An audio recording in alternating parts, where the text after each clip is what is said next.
We are live, and when I say we, I've got a special guest joining me for the first time on this channel in a matter of moments. But just before we do today, I'm just going to let you know we're going to do a Raw preview. Of course, we've got Seth freaking Rollins taking on Matt Riddle for the United States Championship. We're going to be talking Bobby Lashley and Brock Lesnar. We'll be talking Elias as well, making his return on Raw. Rumors of Baron Corbin potentially with JBL. Going to be answering your questions, and a couple of new segments will be coming into this show as well, including SCW gimmick infringement. But before all of that happens, it's time to get our very special guest on here today.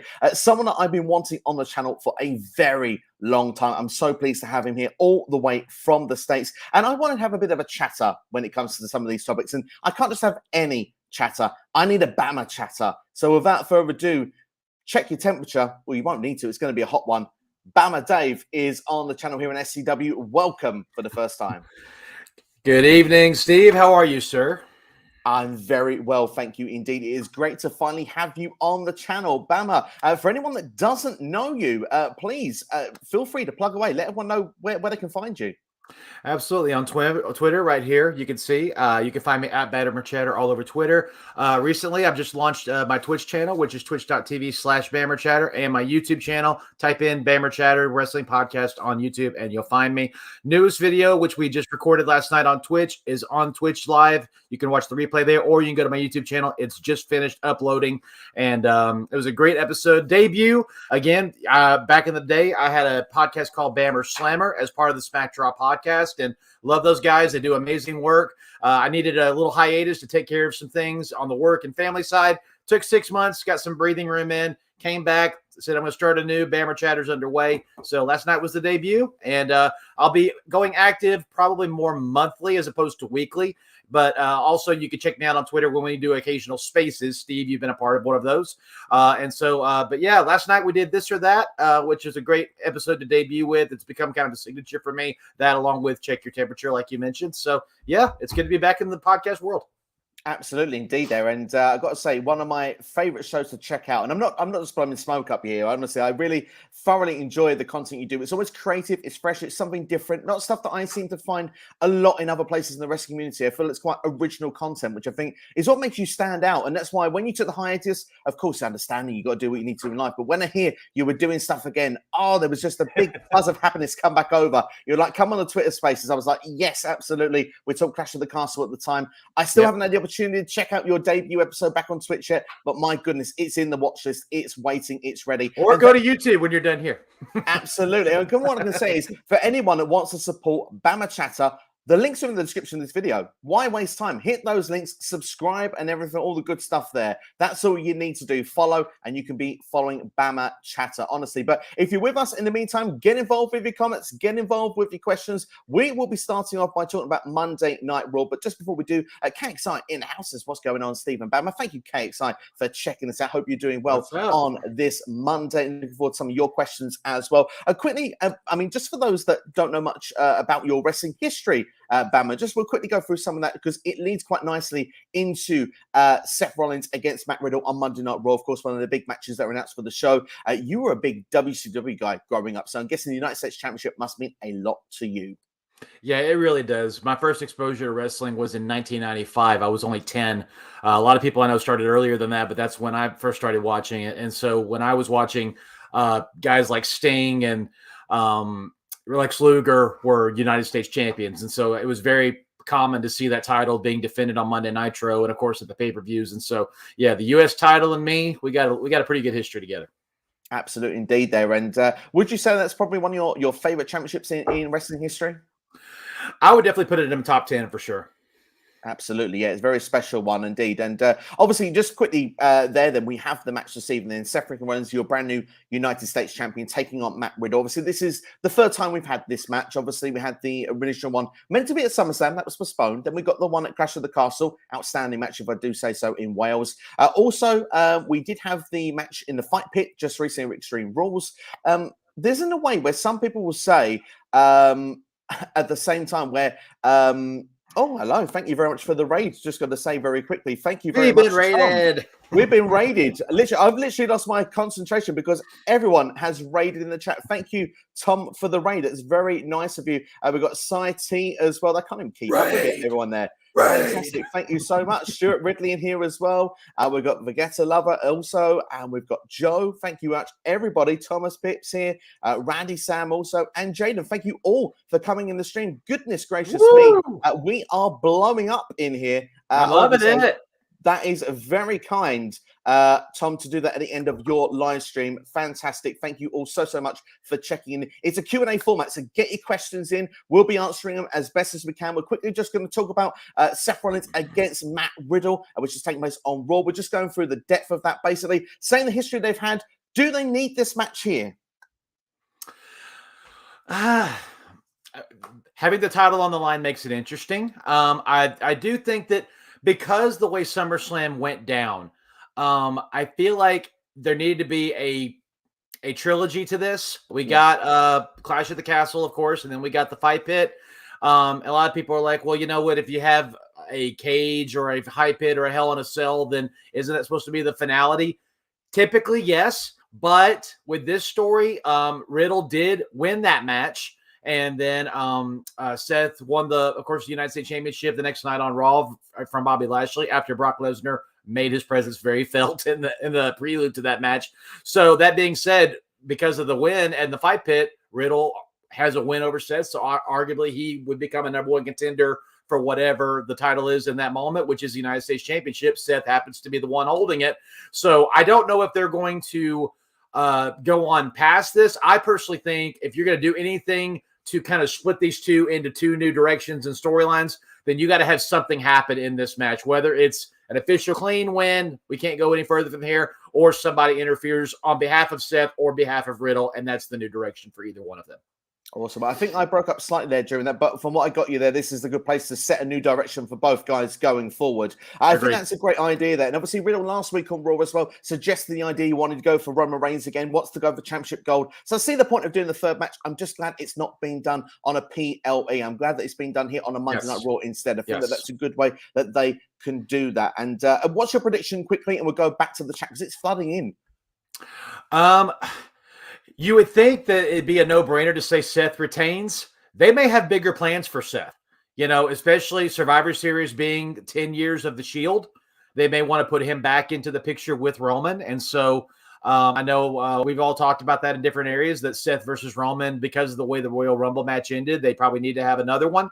But at the same time, personally, if you're going to bet with your head and not your heart, I'm going to say Seth retains and Riddle gets a new challenger. Yeah, I feel exactly the same there. I think Seth is going to retain it tonight. However, they build it and however they do it going forward. Shout out to Tom Collier, by the way. Very kind of you to do that. The raid has been so nice of you to do. I'm thanking everyone that's chatting. It's great to have you all involved. We've got Simon as well in here. Thank you, Simon, for checking out the stream. Brad says, not really. We don't really need this match again. I can totally see that argument. It's even suggested on Twitter before we even came online. Carson saying, sup, SCW and Bama. Why I thought Bama was a wrestler. He got the wrestler look. Bama versus Wardlow in AEW or WWE versus Gunther. Bama, how would you... No.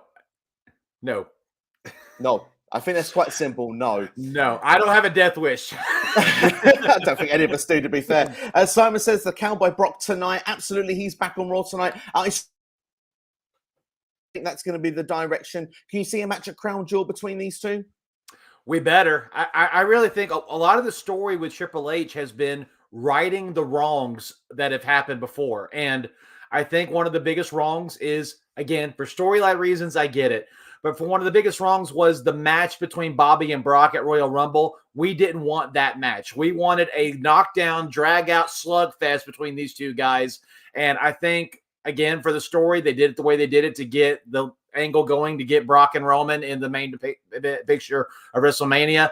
If you're going to rectify that and give the fans the match we want, that's what they're trying to do. I really think we're going to get the match we've been wanting between Brock and Bobby with no title on the line, just a grudge match. And it's only a shame it has to happen in Saudi Arabia, but we get it where we get it. Absolutely. And the thing is, it's a match that we all want to see. And I think, to be fair, to get it here is something that's going to please everybody over there. I think for those that do choose to watch those shows, they will get a barn burner with those two now and Crown Jewel. Will be interesting to see indeed. Going back though to Seth Rollins and Matt Riddle, this is technically a rubber match. Totally agree there. But Yes. this is the decider between the two of them. They should move on regardless of what happens in the match tonight. Ross coming over, brilliant. Came from Tom's show, spoiler warning, and subscribed. Thank you so much, Ross, for doing so. And I hope you all enjoyed spoiler warning. Some fantastic questions and topics on that show earlier. I was floating around the chat myself for about 45 minutes there as well before having this set up.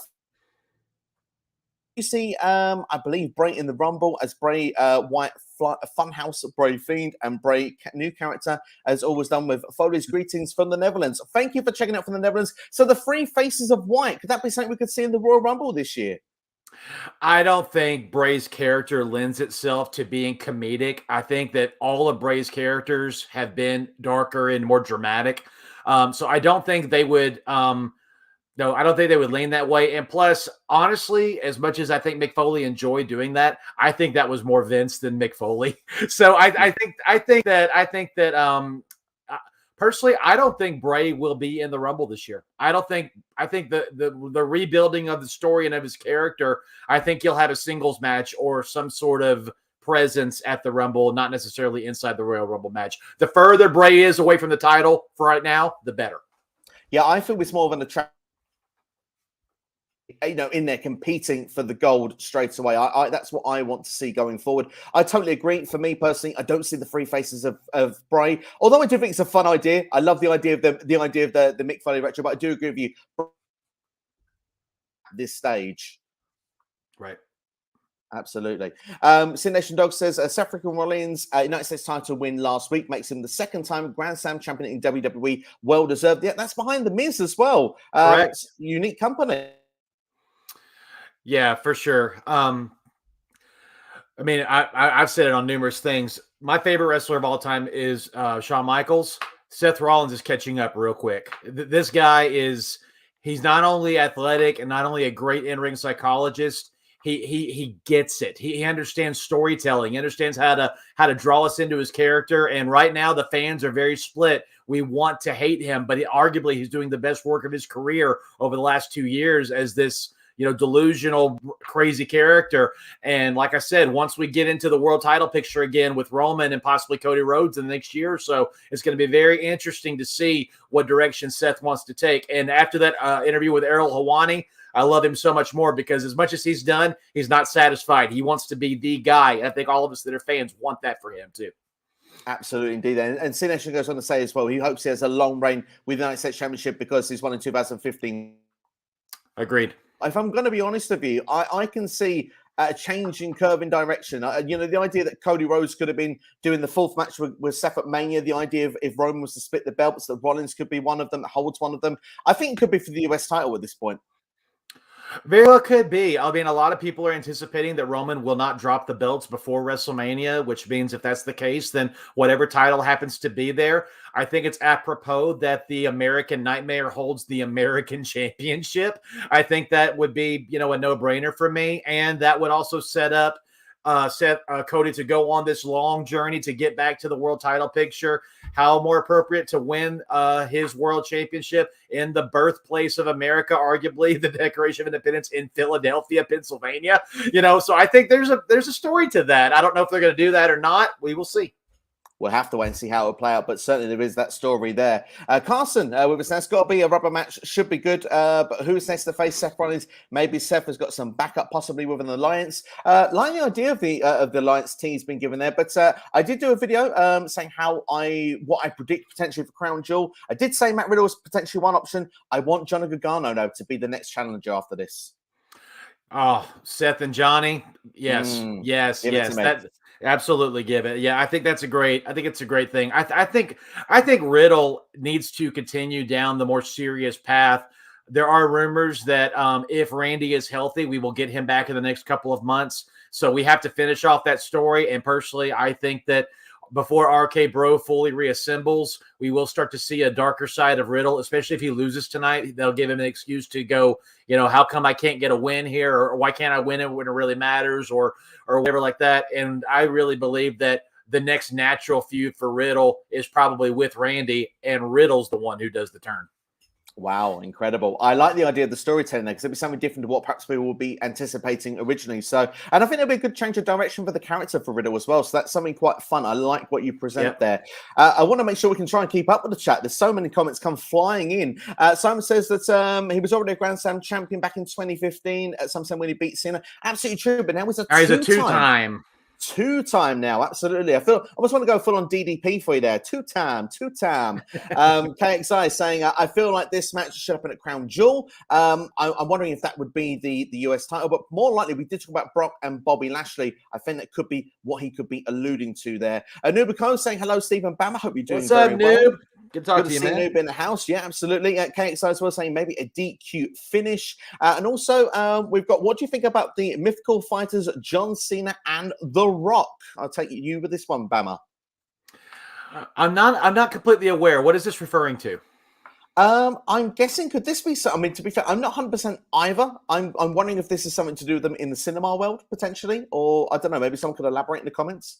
I mean, I know that a lot of the critics and reviews are already saying that Black Adam is going to save the DC universe. And so are we talking about we're going to get like a Peacemaker versus the Black Adam? Are we talking about we're going to get some, kind of dueling thing? I mean, I think that John Cena has tremendously improved as an actor. Of course, The Rock is the #1 in the world right now. So if those two guys ever want to cross paths inside of a cinematic universe, I mean, they did magic at WrestleMania 28 and 29. Why not do it inside of a movie? Absolutely. And certainly, in my opinion, they'd be welcome back at WrestleMania 39 as well if they want to make an appearance. As well, yeah, going to say two-time Grand Slam champion. Absolutely. Right. Got that again with the Grand Slam champion. And of course, fall behind. And people say, yeah, there we go. That's where we fall behind. So apologies about that. El Rodriguez, Bray back. Yay. Absolutely. Been magical so far what we've seen with Bray Wyatt. Yeah, so glad to have him back. And I mean, I'm going to credit the Chef Will Gray on this. Really, WWE is the only place he could go and do what he wants to do. I mean, AEW has the budget for Bray Wyatt, but they don't value the entertainment as much as they value the in-ring. They're bigger about, I mean, and granted, there's a lot of criticism about the stories and the character development they've been doing lately, but that's a lot of the backstage drama they've been having. So if you're going to get everything in the perfect world, you want to get storytelling, you want to get the budget, you want to get the production, you want to get stuff like we saw at Extreme Rules and like we saw on Friday Night SmackDown. The WWE is the only platform that can give Bray Wyatt that. And now with Triple H in charge, you can rest assured Bray Wyatt's going to get to do what he wants to do. Absolutely, and I can't wait to see which every layer of the story comes out. Obviously, Thomas said on his channel that potentially this could be already set in stone with the plans up until WrestleMania. If there is literal ingredients we're going to be given each and every week along the way, each and every PLE, I'm down for the ride. Honestly, I'm very excited to see where this is going to go. Brad asks, what do you guys see as the teams at War Games?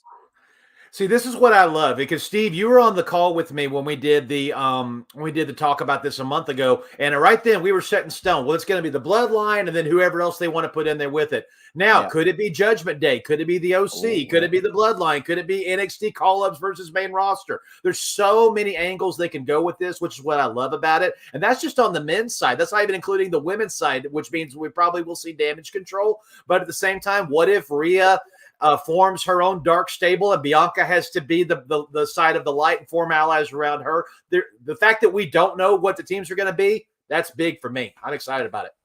Same here. Fascinated with the ideas there. I have never had the opportunity to actually record this video yet, so I'm just going to say it out on this video for the first time now. I would love to see the idea that Roman hasn't defended that championship on Raw what seems forever. Riddle's the only guy since WrestleMania. I'd love a Raw team against the Bloodline. That's what I want to see, because I like the idea that if Roman was to lose, or his team was to lose, because I think Sammy takes the fall, then at that point onwards, we can start seeing Roman defend against Raw superstars, whether it's the next PLE. After that, obviously, day one has been cancelled. That's what's come out in the last couple of days on the sort of Twitter and everywhere else. So it looks like that's off the table. But I'd like to see something like that. Obviously, White 6 against the Bloodline seems the most likely destination at this point. But like you say, Judgment Day, OC, Brawling Brutes, Imperium. There's so much you can do. We've even seen under the Triple H era, 3 versus 3 versus 3. 3 teams in War Games before. So I'm fascinated to see where it's going to go. Let's wait and see, Brad. It's an open season at this point. Enjoy the ride.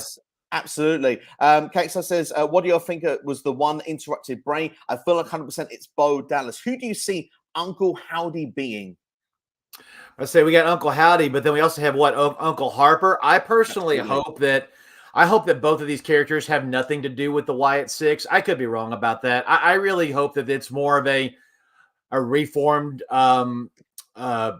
oh gosh, what's the name of that tag team from the New Generation era that always had the overalls on, the slop, and the Godwins. The Godwins, thank you. I hope that's what we're getting. I hope we're getting a true, tag team that is just a fun tag team to put in there with the Viking Raiders or put in there with the Street Profits, and that's who these two guys are. I really hope that the Wyatt Six has no reference to Luke Harper, because if you go down that path, then a lot of people are going to have the comparisons. Everybody's like, well, of course Rowan's in it, of course Braun's in it.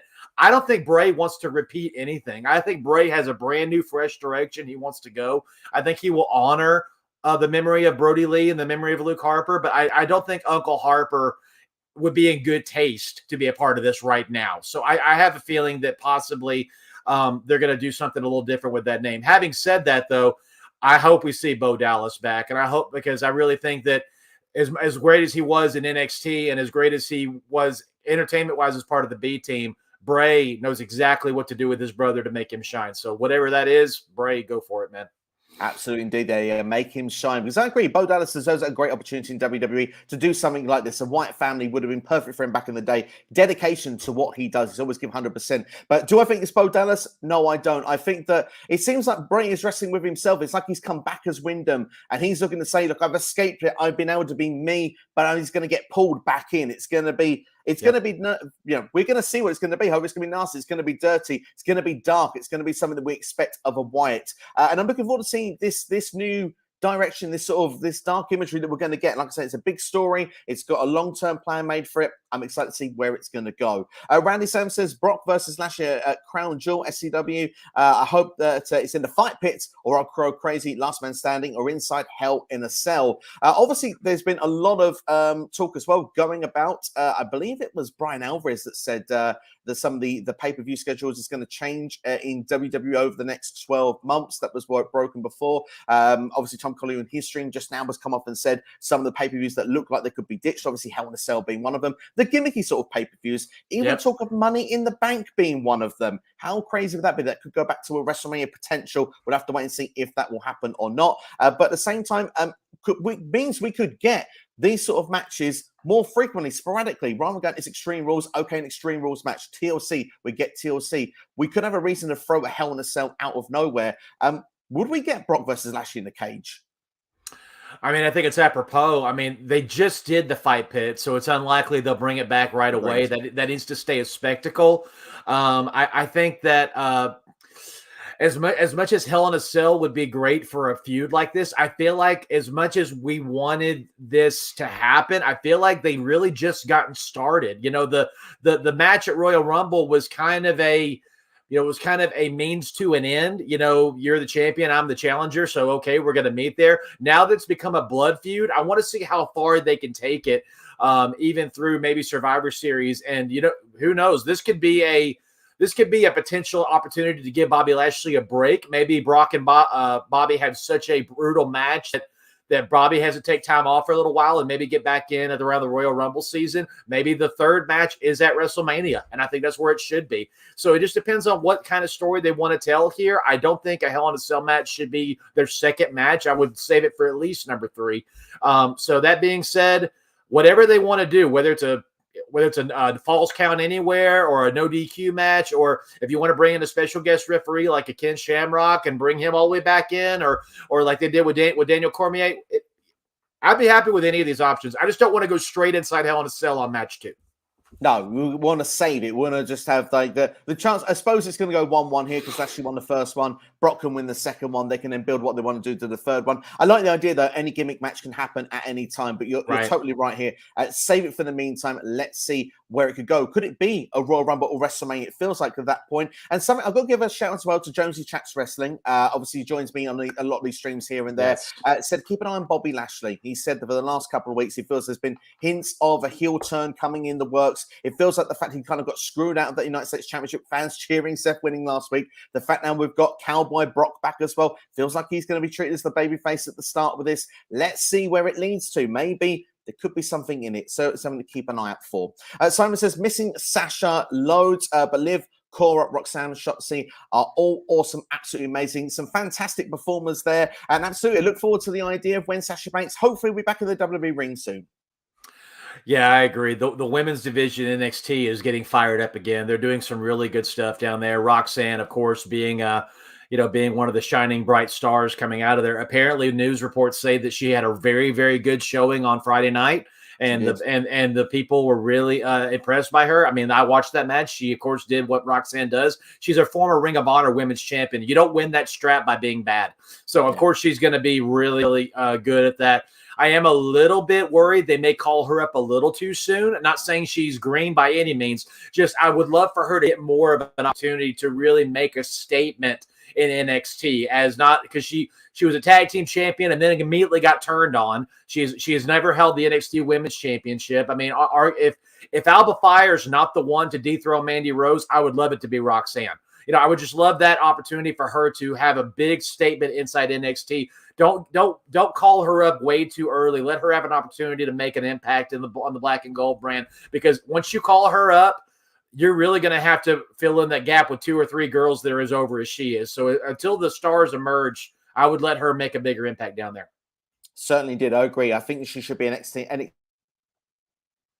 one. Roxy should definitely be the one. I'm loving her feud with Cora Jade at the moment. Looking forward to the Pick Your Poison matches they've got going on for NXT this week as well. It looks to be going head-to-head with AEW. Interested to see how that will go. I have to agree, by the way, Seth Rollins, yes, he is a legend. And Bama said he's one of his favorites at the moment. If you're enjoying the video, please hit the like button. Really does appreciate going a long way as well. Subscribe to the channel if you haven't already. So if you're enjoying this, of course.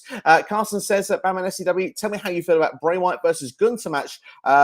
Not now, not Bray going after the IC title. Yeah, I don't see him going for the IC title anytime soon, but the idea of the match certainly fascinates me. Yeah, this is the only area that it's matches like this, because people are like, well, what about when Bray and Daniel Bryan had their matches and when he was the Fiend? Or what about when Bray and Seth Rollins had their match? Here's the problem with a Undertaker, Kane, Bray Wyatt, Mankind. Here's the problem with matches like that. If they get into a match, it exposes the character that Bray's trying to portray. Yeah. Bray really needs to keep this mystique. That was the problem with The Fiend. The Fiend was haunting, demented. Entrance was phenomenal. Then the lights came on, and now he's got to wrestle. And it's like everything dissipates. Now it's whatever can this guy do in the ring. And Bray can wrestle. I'm not saying you can't. I'm just saying the art of what Bray Wyatt is the character building and the storytelling. Once the bell rings, the match needs to be very specific to fitting his character, because that's one of the things that kind of made us, have a bad taste in our mouth, because we know Seth Rollins is one of the greatest workers in the world right now. So when you put him in the ring with Bray, how is Seth supposed to just not all of a sudden be a great wrestler? And how is all of a sudden Bray supposed to be as good as Seth? It's not going to work. So you have to come up with a story to make it fit. And Vince McMahon, unfortunately, didn't see it that way. And that's why we got that terrible Hell in a Cell match in 2019. So having said all of that, when you think about Bray and Gunther, I don't want it to be about the clash in the ring. I want it to be about Bray haunting him, making the man who knows no fear question himself or get afraid or wonder, if of all the people, I'm afraid to be alone in my locker room because what if Bray finds me? That's the kind of stories we need, Bray and Gunther. Don't make it all about, I can't wait to see these two guys wrestle, because that's not going to be a good story. It's a story-driven idea with Bray. That's what gives Bray Yes. that appeal, isn't it? Absolutely. Imagining as well the idea of a Bray versus Cowboy Brock. Absolutely would love to see that down at some point. Absolutely. That again, it's the same thing. You have the right story with it, but certainly I want Bray to not be unstoppable this time. That's something I'd like to be different as well. Tino's time. What's up, guys? Hope you're doing well, Tino. Another fantastic stream as well. Thank you for checking this out.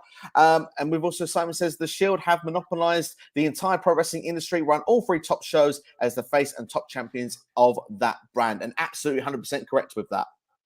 Yes, I mean, investment well spent. The 3 members of the Shield, they knew when the moment they debuted on Survivor Series, we all knew there was something special about these 3 guys, and I really, it's amazing to see how far they've all come, not only in their prowess in the ring, but in their character development. I mean, Jon Moxley is the face of AEW to me. When I hear the name AEW, one of the first faces I think of is John. And I just really am impressed with how good he's done, especially with taking the time away to take care of himself and get healthy in his body and in his mind and come back completely focused. And now with all this backstage drama going down in AEW, John and Moxley's been the rock that they can lean on to hold the title and really be the guy that, in and out of the ring, I'm going to be the face on the TV that you guys can depend on. I'm going to be here. And we've blown Seth praises for all this time. And good grief, there's no bigger star in the pro wrestling world right now than the Tribal Chief Roman Reigns. So absolutely, the Shield, incredible job. Absolutely. And Jill, you've took a lot of the words out of my mouth. I don't even need to add to that. That's how well it was said there.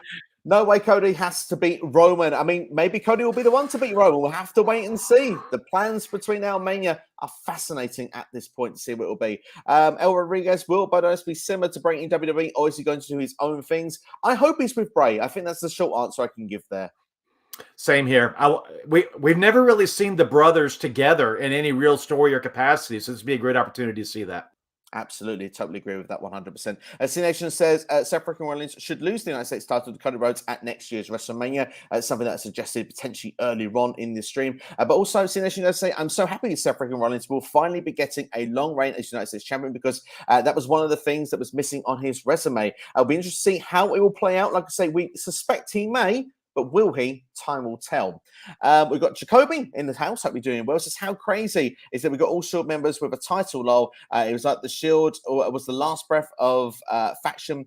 That is a name. I'm happy the faction to come back. How about you, Bam? Would you like to see the Shield back one day? I'm guessing you're saying that. We can dream.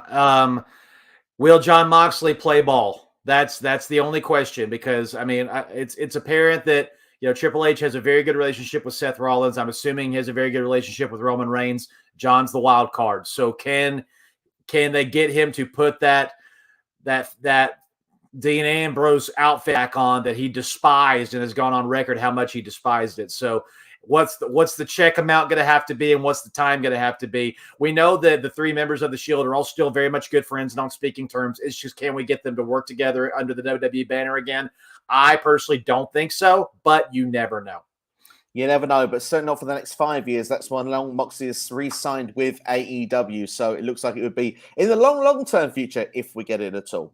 As well, Cody is the one who beat Seth Rollins fair and square, in my opinion. So it looks like we've got a division here. Some say should be against Roman. Some say he's already done it 3 times.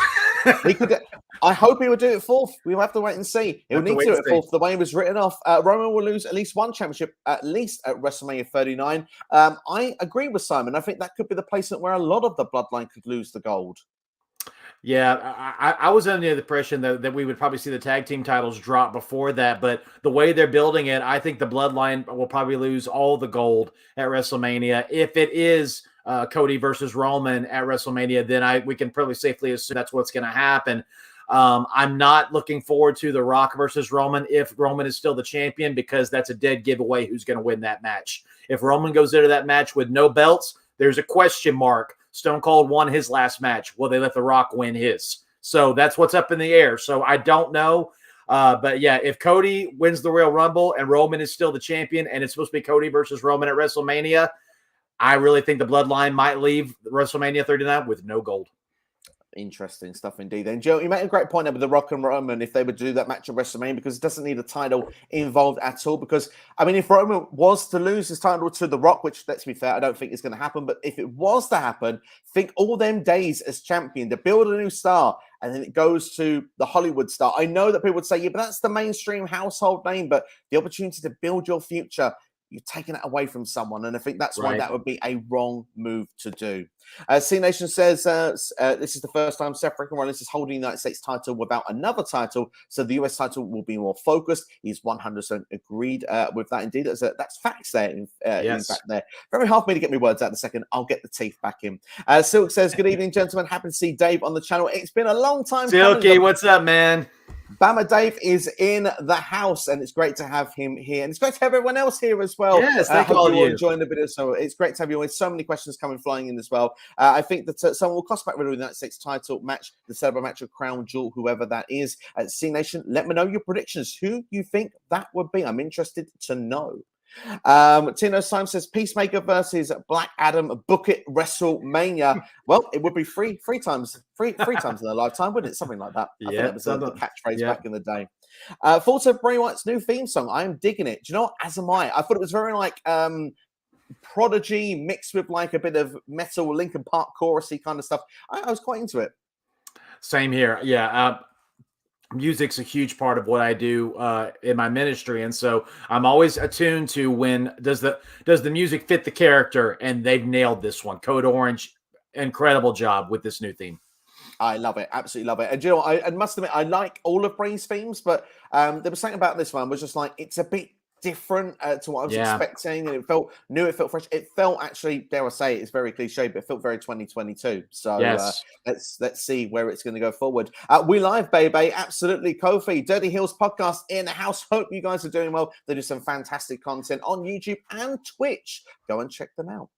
Vegeta, Peacemaker doesn't have powers. Not usually.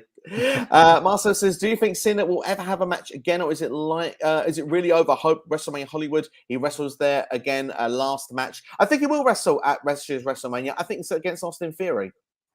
I think that's the no-brainer, absolutely. I mean, that's a story we all want to see. If it's not Austin Theory as his last match, I went on record on this or that. Spoiler alert, the last question we talked about last night was, if we ever got to where Randy had 2 more title reigns and you have 16 versus 16, who would get number 17 and break Ric Flair's record? And the consensus was they would probably give that to John Cena, and that would be his last match. Interesting stuff indeed there. Yeah, I mean, John, he's got to go for it at least one more time as well. Feels like there's still a story there to be told. El Rodriguez as well says it will be crazy to see Batista, John Cena, The Rock, and Stone Cold and the same screen in a movie. There you go. Wow. It would be crazy. I don't know what movie it is. I'm not talk about a budgeted movie to own all the guys. It's not WWE films, we'll put it that way. Simon says, thoughts on my fave, Liv's new darker character. Absolutely. She's been quite extreme as of late, and people going through tables. Sonya Deville got a little bit mouthy on SmackDown this past week, and she paid for it in quite let's say in a dark fashion. She went for a table, certainly was lights out. Yeah, Liv needed something, because the lovable, ain't I adorable character, the fans don't want that. They want Liv to be the scrappy girl from the Riot Squad that finds a way to win. And the way they're doing it is beautiful. There's no title involved. And in the midst of losing the title, Liv is like searching for a new sense of who am I and why am I here and all of that. And going after Sonya, another Jersey girl who, they've had a hit and miss friendship in the past. It's a great way to start this feud with the two of them. So I really think that this is an opportunity for Liv to really deepen her character. That's one of the biggest things. If all you are is centered around a title and there's no depth to your character, then when you don't have a title, our interest in you completely goes away. Liv is a talent that is very, very easy to love. So we need a reason to stay in love with her. And it cannot be about, well, when's her next title reign going to be? No, in the middle of that, what is she up to? And that's why I'm so glad Triple H probably basically looked at her and said, Liv, without a title, who are you? Let's find out what that is. Absolutely. And I think that's the key at this point. Liv is going to be make or break with her next bit of direction in WWE. She's either going to get, she gets back up into that picture. She could even become like a Rumble favorite, another Money in the Bank winner again, if things go well. But obviously, if fans still continue to lose, I mean, some fans lost interest. I see Simon hasn't here. I didn't lose interest, but I felt that it got to a point where the title reign needed to finish. But this new darker character is something interesting. It's got something talking about. And I do think that there is a potential going forward that Liv Morgan could be character, but a bright future. Yes.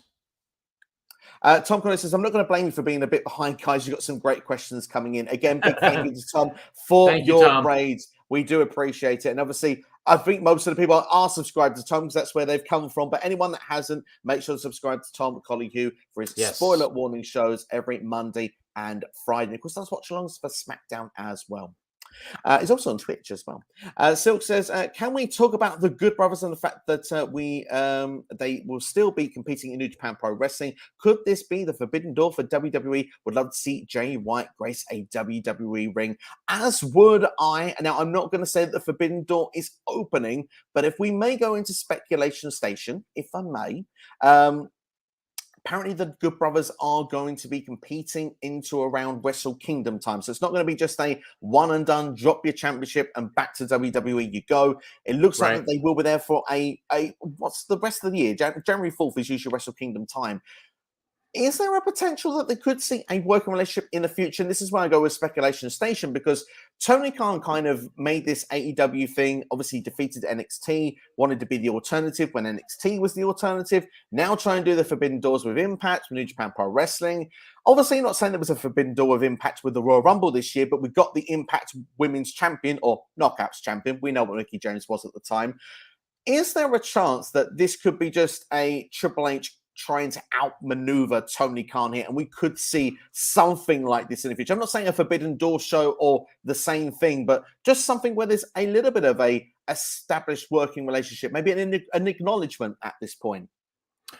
Triple H has wanted this for years. If you remember, about a year and a half, 2 years ago, there was a video game rivalry happening between the Elite and the New Day.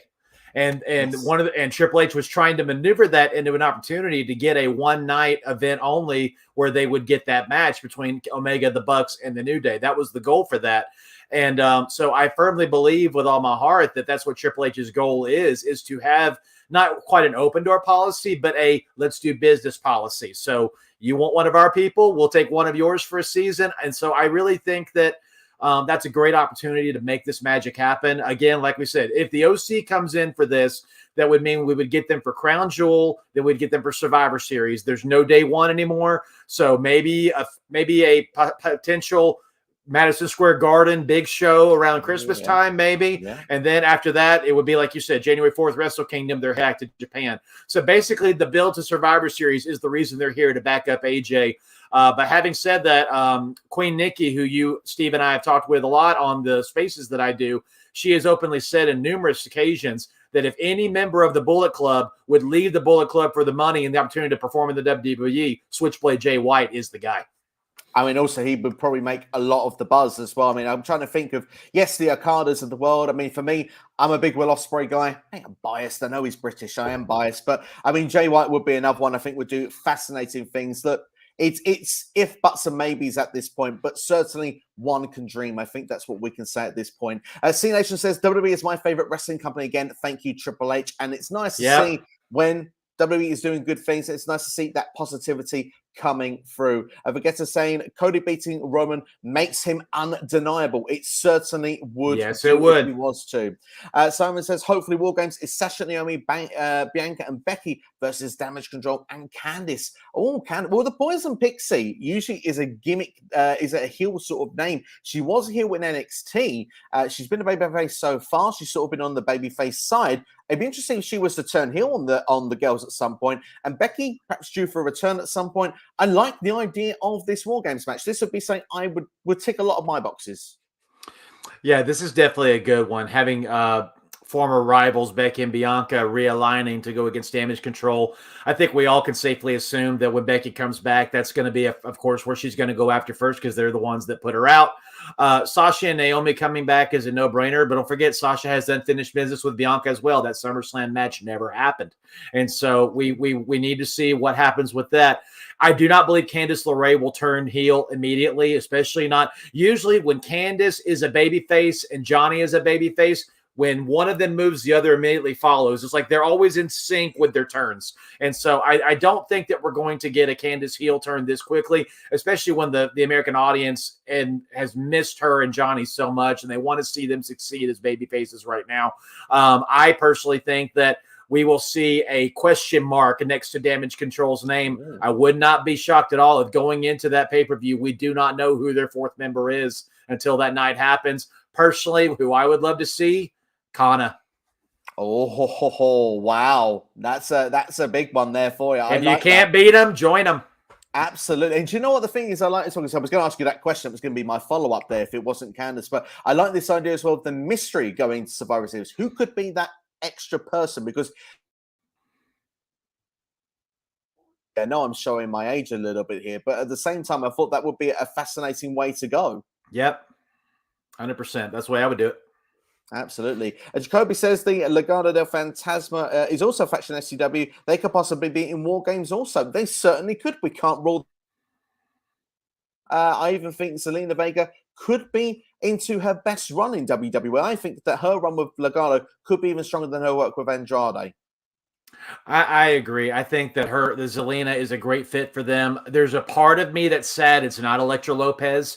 But that's not saying she can't eventually come up and join them. There's a built-in story there. You left me behind and you went for her. What's up with that? But at the same time, they could eventually become cohesive and they could find a way to have a common bond. The WWE needs women's tag teams. Zelina and Elektra would work. They certainly would. It definitely would work if that was the case. NX Steve, actually, who does a few shows with me as well. Silk in the chat right now, for anyone, said he'd like the idea of them as a tag team. He thinks that that would have been quite strong. Another team for those women's tag team titles as well. Daz, thank you, Daz, for your question. He says, who do you think Seth versus Roman will happen again soon? I guess, do we think it will happen again soon? I mean, Survivor is the debut of the Shield, but seems unlikely at this point. I mean, I would love it. Seth has 2 wins over Roman for the title in the past. Roman then chokes him out and gets DQ'd. So in truth, on a major stage, Roman has never beat Seth. So there needs to be a kind of a finality to that as I'm the tribal chief, but you're always the better one. And that's what's funny. Seth has the winning record over Roman.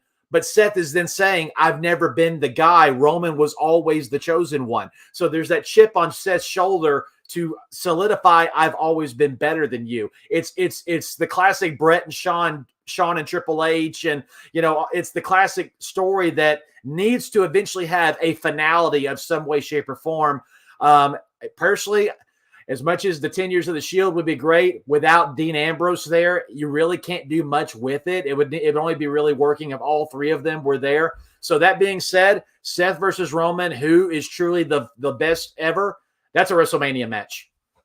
Certainly could be a WrestleMania match. I think it's too soon, especially now Seth is United States champion as well, to do it any time again soon. But soon, like you said, maybe a WrestleMania down the line would be the right placement for it. At the same time, what if Bray's having a split personality? Well, certainly he's no stranger having split personalities.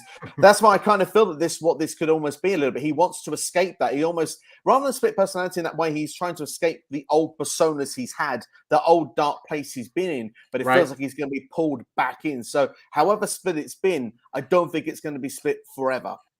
I agree 100%. Yeah, they need to. I think we got Wyndham Rotunda for a moment on Friday to really connect with him again. Remember why we loved him. Remember that he's here for us as the fans. But then it gets interrupted by this character that is either a split off of Bray's personality or it is it's the deeper underside, darker place that Bray, of course, pulls all of the Bray Wyatt, the cult leader, the eater of worlds, the fiend, even the Mr. Rogers character, all that darkness comes from somewhere. Maybe this is the final manifestation of that person, and Bray is going to have a tug of war morally and emotionally with this other character. I'm so excited just thinking about the idea. Yeah. It seems to be connecting and ticking a lot of the boxes there. And Nick Steve says, my brain went to the Bushwhackers when I thought of Uncle Harper and Howdy. Absolutely. Can we do that together there? Absolutely. Back in the day there. Another 90s, good old 90s references there. God, I love it indeed. It shows how far we are behind on the chat at the minute. We do apologize. We're about 25 minutes behind at the minute. We are trying to catch up as quickly as we can. C Nation says, Seth Rollins has held 15 titles in WWE. Absolutely. That is spitting facts. It's like our encyclopedia. Love it. Harley Quinn live as well, liking the idea. Obviously, she was like that in the Right Squad as well previously, so that seems to be quite fun. Brad saying Vincent and Dutch in the White Six, certainly a possibility. They were backstage at Raw reportedly last week. I would love to see it. Do you dig what I'm saying, man? Yeah, for sure, 100%. I think that their characters are perfect for this. I mean, the Wyndham Six seems to be a no-brainer, not conclusion at this point. But I personally wanted to see Bray show us this character alone by himself, and not have to always bring a faction in every time we see him. He works good as the leader of a faction, but if that's the case, then I don't want the return and the character and everything he's trying to do. I don't want him to be watered down by having too many players around him too early. I want this to be a natural growth of like we have it at Roman. The tribal chief was born, and then he had to convince Jay to come in. Then he had to convince Jimmy to come in, and then 2 years later we have the bloodline. Solo just joined. Sammy joined a few months ago. It took a 2-year arc to get to where we have a faction known as the bloodline. So I don't want week 3 of this to be Bray and all 6 that finally showed up. I want the story to take time. Yeah, I completely agree with you wholeheartedly. I think this story can breathe. It's got a lot of time to say what it needs to say, where it needs to go, where it needs to be. We don't need everything revealed in one go, but certainly as an answer to this, I think there's a strong possibility these two. Yeah. Dallas, I think, could be another one that could be a good fit for this as well. I think Nikki Cross would be a great shout for it also. Yes. I still think Eric Redbeard could be someone that could come back in, but someone to keep an eye on.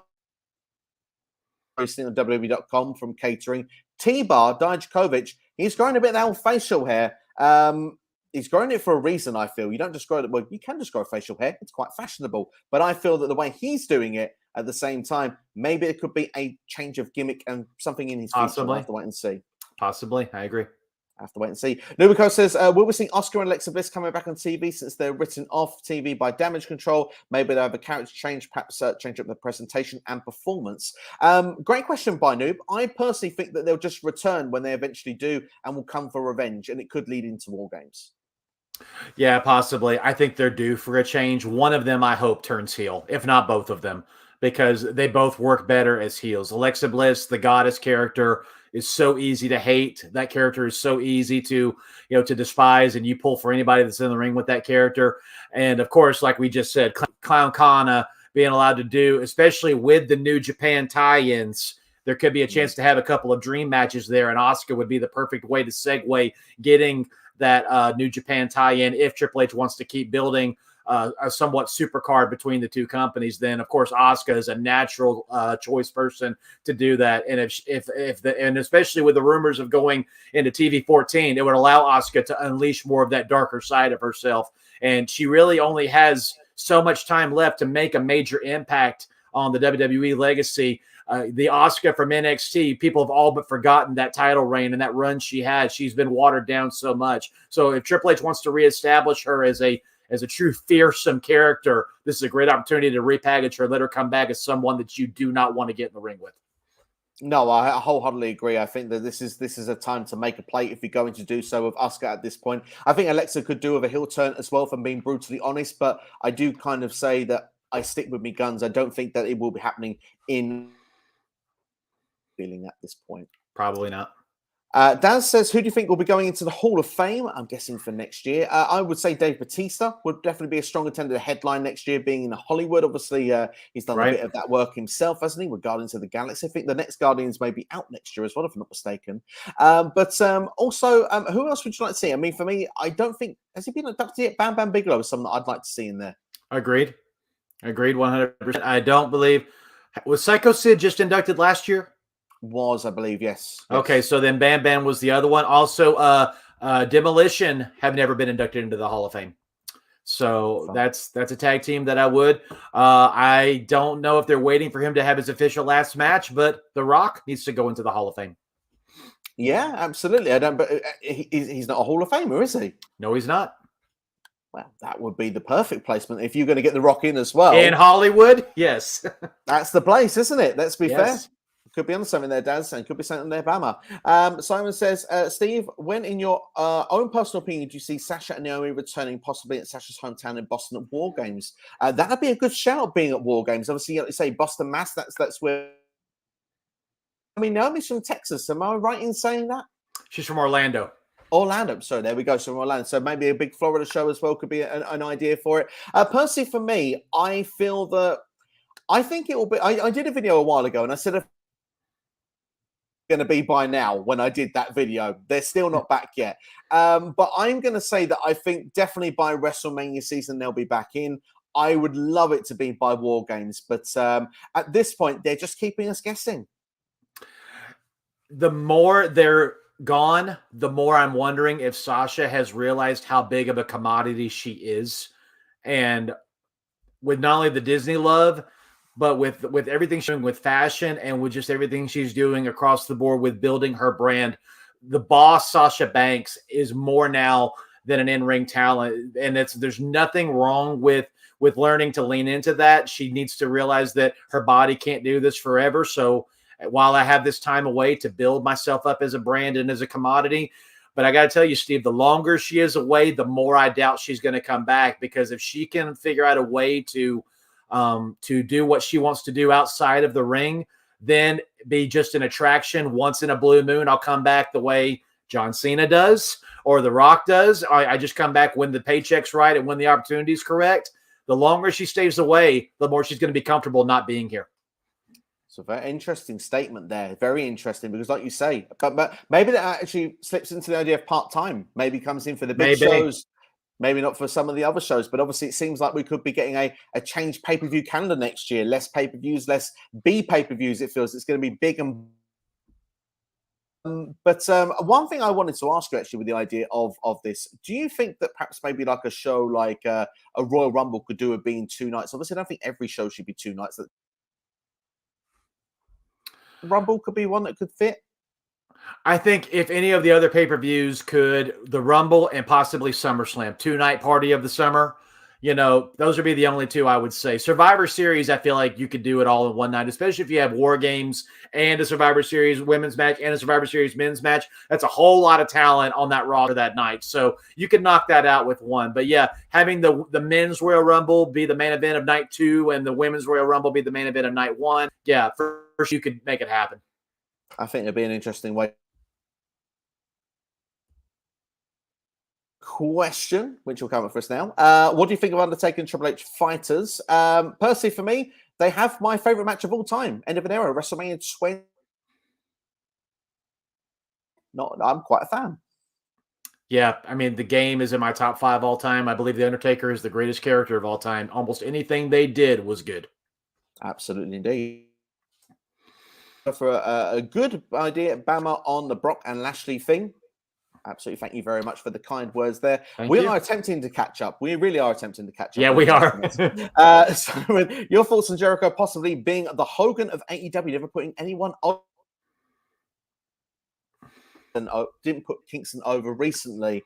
Didn't Kingston win the first match of Revolution? Am I wrong thinking that? Yes. He did win the first match. So there has been putting people over, but Jericho obviously at the same time glad you've asked this, Simon, because I have a question that I do want to ask Bama, but I'm not going to ask it now because we're so far behind on the questions. But it is involving Hogan, creative control, and that will be the last question we'll do on the video today, if you can stick around. If not, you can always catch it on delay.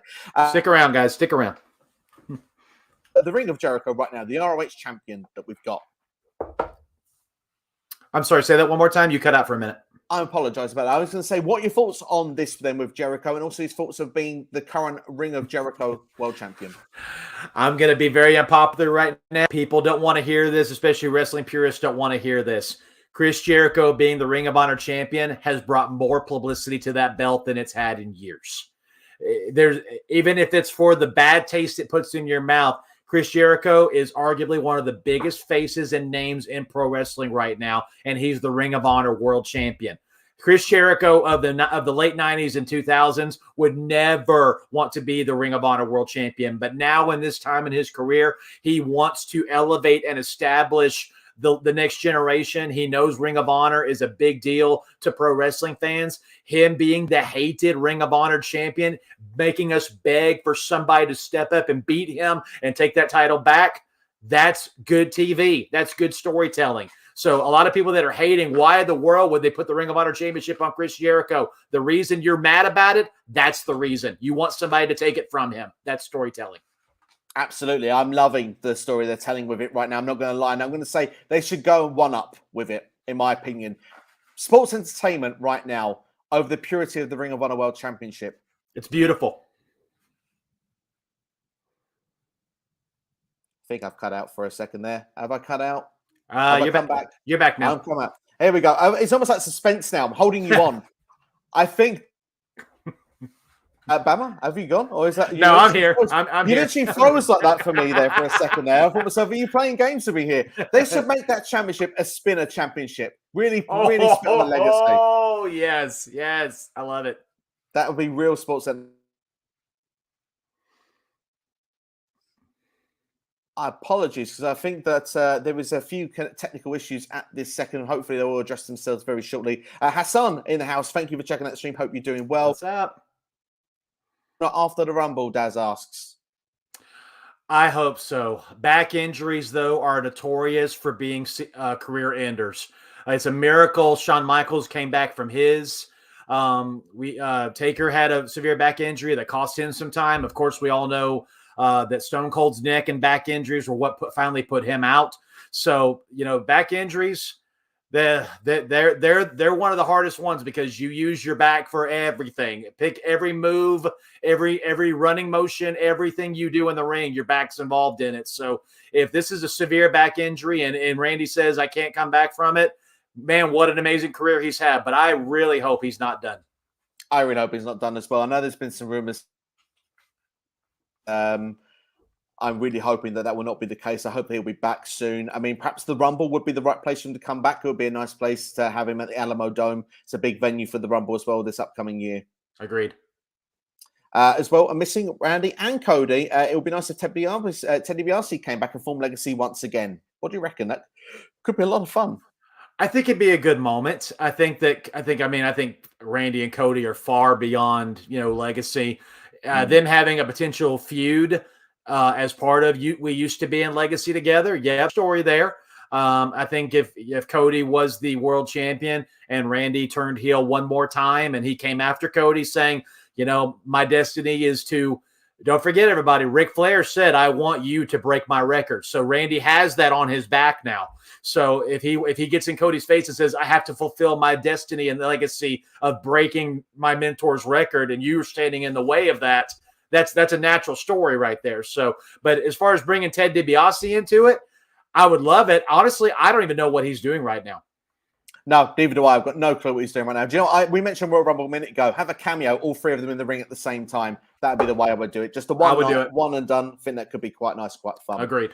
Kexler says, I don't think that Bray and Gunther should ever interact. I think it's a fair. We all think some want it, some don't, and that's totally fine. Jacoby says, right. How do you feel about AEW lately? I want to hear your guys' thoughts. We're trying to catch up with the stream. This is going to take a while. Steve, can you do this in 30 seconds? I can try to. I will do my best to. I think that the shows are fine. I just think that it's like a difficult third album. When you have your first album comes out, it's like a billboards, all the charts, top of the charts, gold, platinum, all the rest of it. Second one does even better. You think that first single was impossible. They come up with new stories, new exciting things. They're in a difficult phase right now, and they need to find the other way out of it. I feel they've done a lot of the best work. They need just to be a bit creative. Maybe fingers are in too many pies with Ring of Honor as well. There were 15 championships on Dynamite last week, including AEW, Ring of Honor, perhaps even the fake one that's been the fake TBS champion with Nyla Rose at the minute. You also had Hikaru Shida, 2 indie belts, FTR with the IWGP Tag Team Championships. The list goes on and on. There were so many titles on there at AEW last week. They need to limit that down because it makes championship changes not feel that important, because you need stories, not just about championships and belts. And I think the AEW is getting clogged up with too many championships, too much of that going on. But all in all, the wrestling shows are still fun to watch. I'm looking forward to Moxley versus Hangman Adam Page. I'm looking forward to seeing if MJF cashes in that chip tomorrow. For me, that's the exciting thing I'm looking forward to. I want to say ditto to all of that. I'll add one thing. Coming out of All Out, I really believe Tony Khan had all his chips put on the table on the Trios Championship, the AW World Championship, and the AW Women's Championship. Every single one of them are gone. Every single one of them are gone. You don't have the Omega. You don't have the Bucks. You don't have CM Punk. Thunder Rosa's on the shelf. What are you going to do, Tony Khan? So I think he's trying to make ends meet as best he can, and the way he treated that interview with Air Hawani and everything like that, you can just tell he's scrambling up here trying to figure out a plan, because I really believe he bet everything on black and red came up. There you go. Absolutely. And we'll have to see how it will play out. But as I say, still enjoying some of the work they're doing, especially the Acclaimed are definitely one of the standouts as well for me at the minute. We've got Bray should probably not go for the championship route, keeping his mantra of being unstoppable. I agree with that. I like the idea of him being an attraction, being like The Undertaker was in the 90s. Agreed, 100%. Only win the title when you absolutely need to. Absolutely, indeed. There, Silk says, "Do we see Bray competing as often as Edge and doing something like once a month at a PLE, or do you think he can come back to wrestling every week at some point in the future?" Again, I think it'll be like an attraction. Keep it as minimal as you need to. If there are 9 or 10 PLEs next year, that's the amount of times he should be wrestling in total, or even just the big 4. They're a big 4 for a reason. 100%. Could not agree more. There we go. Russell Red in the house says, how do you feel about the rumor of the European title coming back, and who do you want to see be a part of it on the roster in your opinion? Also, Bam, do you like Toni Storm's AEW Women's title run?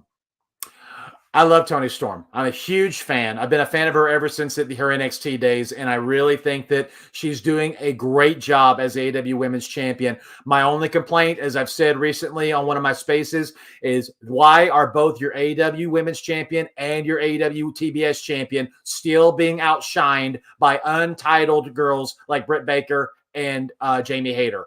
If these are your champions, they should be highlighted. They should get more promo time. They should get more screen time. But Tony Khan has this circle of people around him that he gives additional attention to, even beyond. I get it. Britt Baker is one of the best on the microphone in your company. I get it. But she's not a champion. She's a great character that can help prop up your champion. I think she's helping Toni Storm in that regard. But I just don't like the feeling that we're just waiting on Thunder Rosa to come back. No, let Toni have a good time right now. Quit overshadowing her with other characters in the AEW, particularly Britt Baker. The European Championship, I would love to see it come back as the new NXT Europe Championship. It's perfect. Absolutely. I took the words out of my mouth. That's the way it should be. He'd want to see part of it. Whoever they think is the right people for it at the time. If they think it's the Tyler Bates and Dragunovs that should go back there, fair enough. If they've got new stars they want to bring through, but they should also use some of the established stars when it comes to their takeovers. I think if you Spain, Sweden, that's what you do. You bring in someone in for those shows. Say it's in Germany, bring over Gunther, bring over Imperium. If it's in the UK, bring over the Brawling Brutes. Do something to just make that show stand out and be just a bit more. Because it can also be then to a point where you're not just selling out to like a few hundred people, like with the old NXT Cardiff ones they did back in the day. You could do it to a number of thousands of people. 100%. Could not agree more. Yes. Yes. Jacob says, who are some of the people you want to see return in WWE? Ooh. Yeah, could be one. So, Bama, let's take it in turns. I'll start then. I'll go with Mia Yim. If you're going to say Mia Yim, I would love to see Keith Lee under Triple H. Oh, absolutely. Absolutely indeed there. I will say Deonna Purrazzo being my next one. Great pick. Great pick. Honestly, I want to see her end her career under the WWE banner. Give me Mickie James. Oh, I love it. Yeah, absolutely. Certainly with the current gimmick she's got going on. Last one I'm going to say for you is Matt Cardona as Matt Cardona that we've seen got all the heel heats in GCW last year. That guy, not the Long Island IZ Zack Ryder. Right? That's what I want to see. There's your 5 there for you. There you go. Everyone else, let us know in the comments who you would like to see back. Drax versus the Peacemaker versus versus Austin Character from the Den. Book it in a movie. Absolutely. Or WrestleMania at this point. Why not? We can have it as a... I love it. I'd love it. I'd love to see it. We had Austin at this year's WrestleMania. God, that feels like a long time ago now. Ross says, I think it will be Cody, but if they'd wait a little longer, it could work for Bron Breakker to beat Roman. Sammy would also be brilliant. I'm not going to lie, Ross. Sammy, for me, needs to be the one at this point. He's so over. Yes. I know the story is him and Jey Uso, but take it further. Go all the way. Do you know what? I know Sammy wouldn't win the championship against Roman, but do you know what? Just think of the pop if Sammy was the one. I would absolutely love it. I think they're keeping it within Jey and Sammy because I believe they do want us to get KO and Sammy versus the Usos. I think that's the logical story. And let's be honest, that might be the biggest pop of the night if KO and Sammy get the titles off the Usos. Certainly would be. Certainly, them even as a team, I think would work magically. It would be beautiful. Yeah. Marcel says Edge and Beth versus Rhea Infinite Crown Jewel. I hope it's a match. Match card predictions. I think that's a possibility. Personally, I just want Beth and Rhea one-on-one. Oh, I want both. Give me both. Yes. Give me what? Give me both. In the words of Drax, give me. Simon says Marcel Edge is filming Disney Pluses are in Hollywood, LA at the minute, so Edge might be away for a little while. Yeah, I think it's only appropriate. I think if they're going to do this, then yeah, you got to let Edge put over the Judgment Day as a dominant faction by truly staying away for a little while. I just feel bad. It's like Edge leaves, then he comes back, then he leaves, and he comes back, and every time he comes back, there's like this teaser for 3 weeks. Edge is coming back. I get it. He is one of the biggest stars of WWE right now, but if we're constantly waiting for Edge to come back for TV to be good, then we got to build some new stars.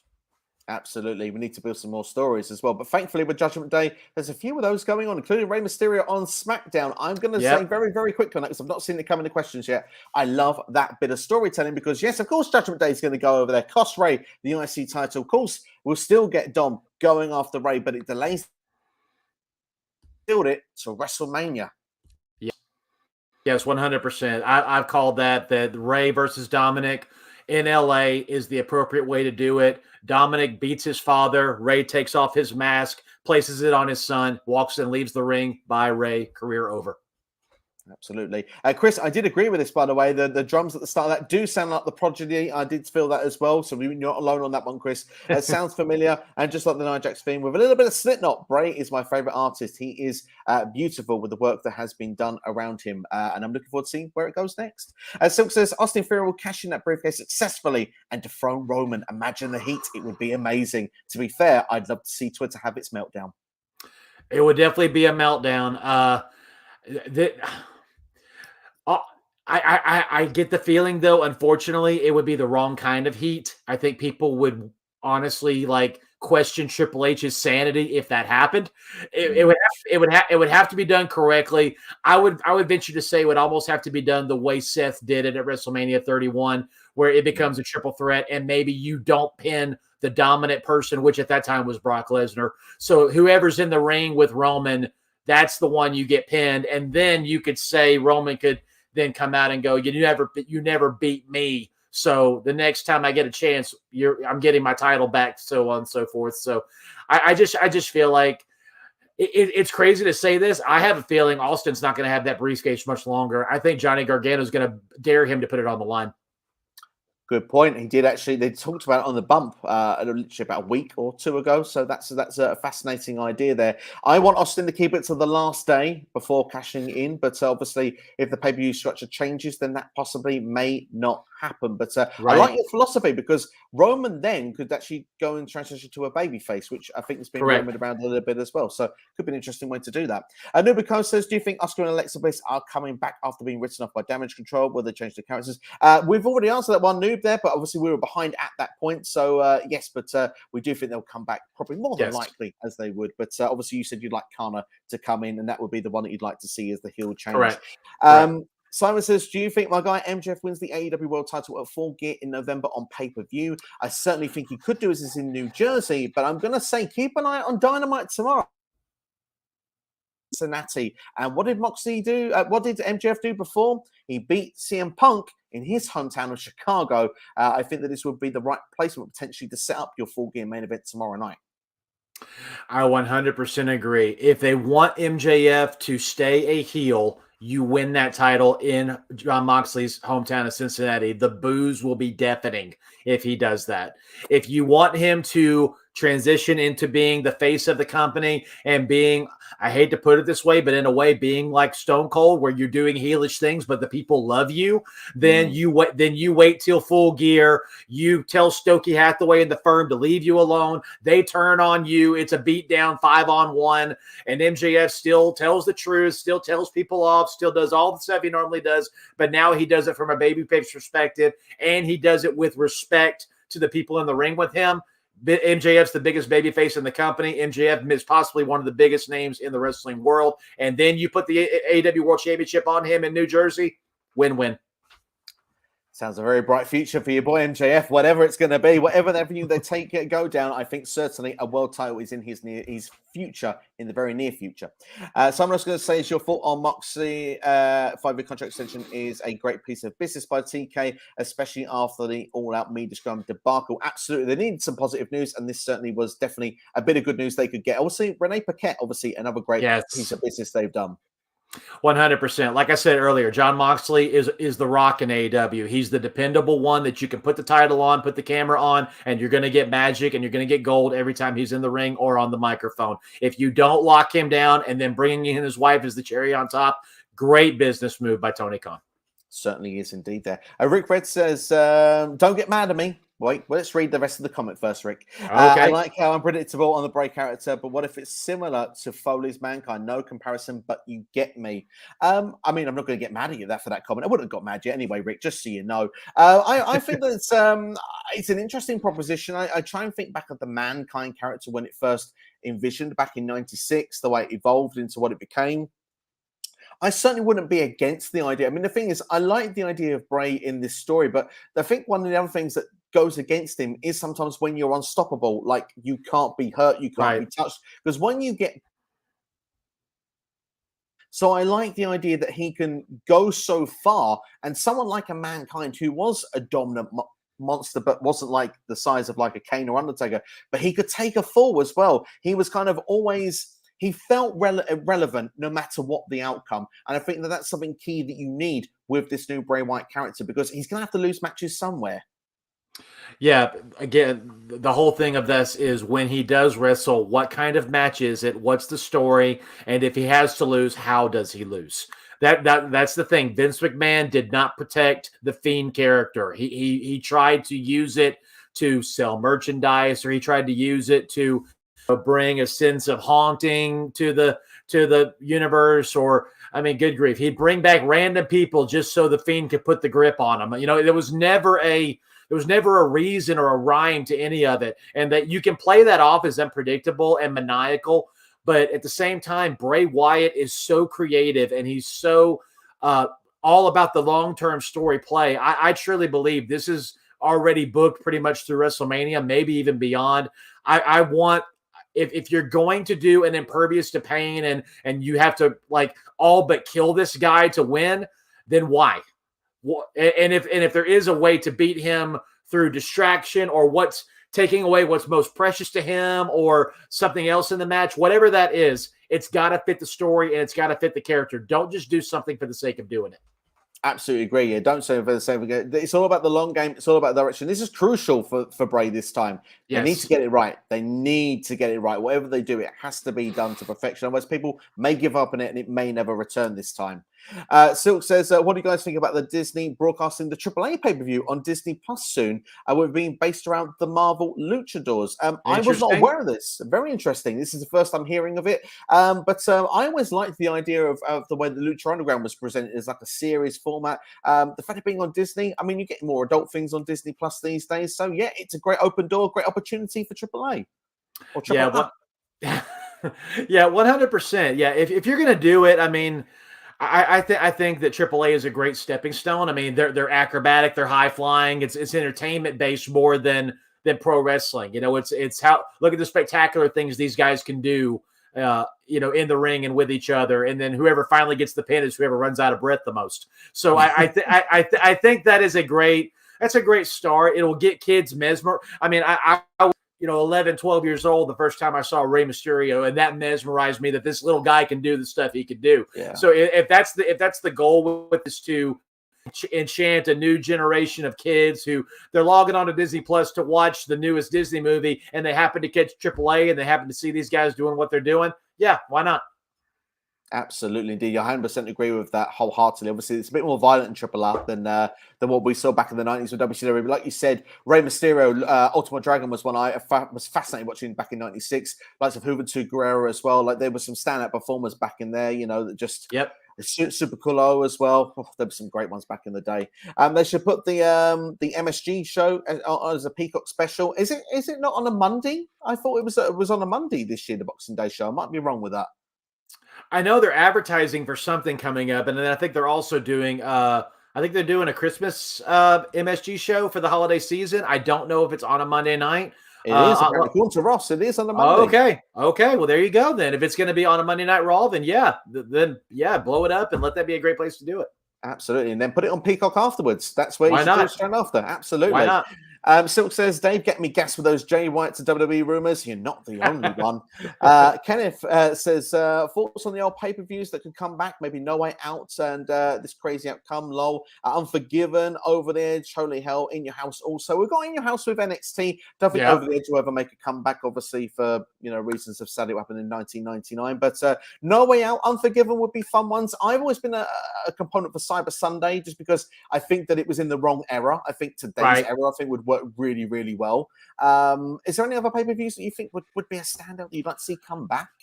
We actually talked about this last night, and Cyber Sunday was one of the ones we brought back. The challenge is it's got to be a shoot because we will know when it's not.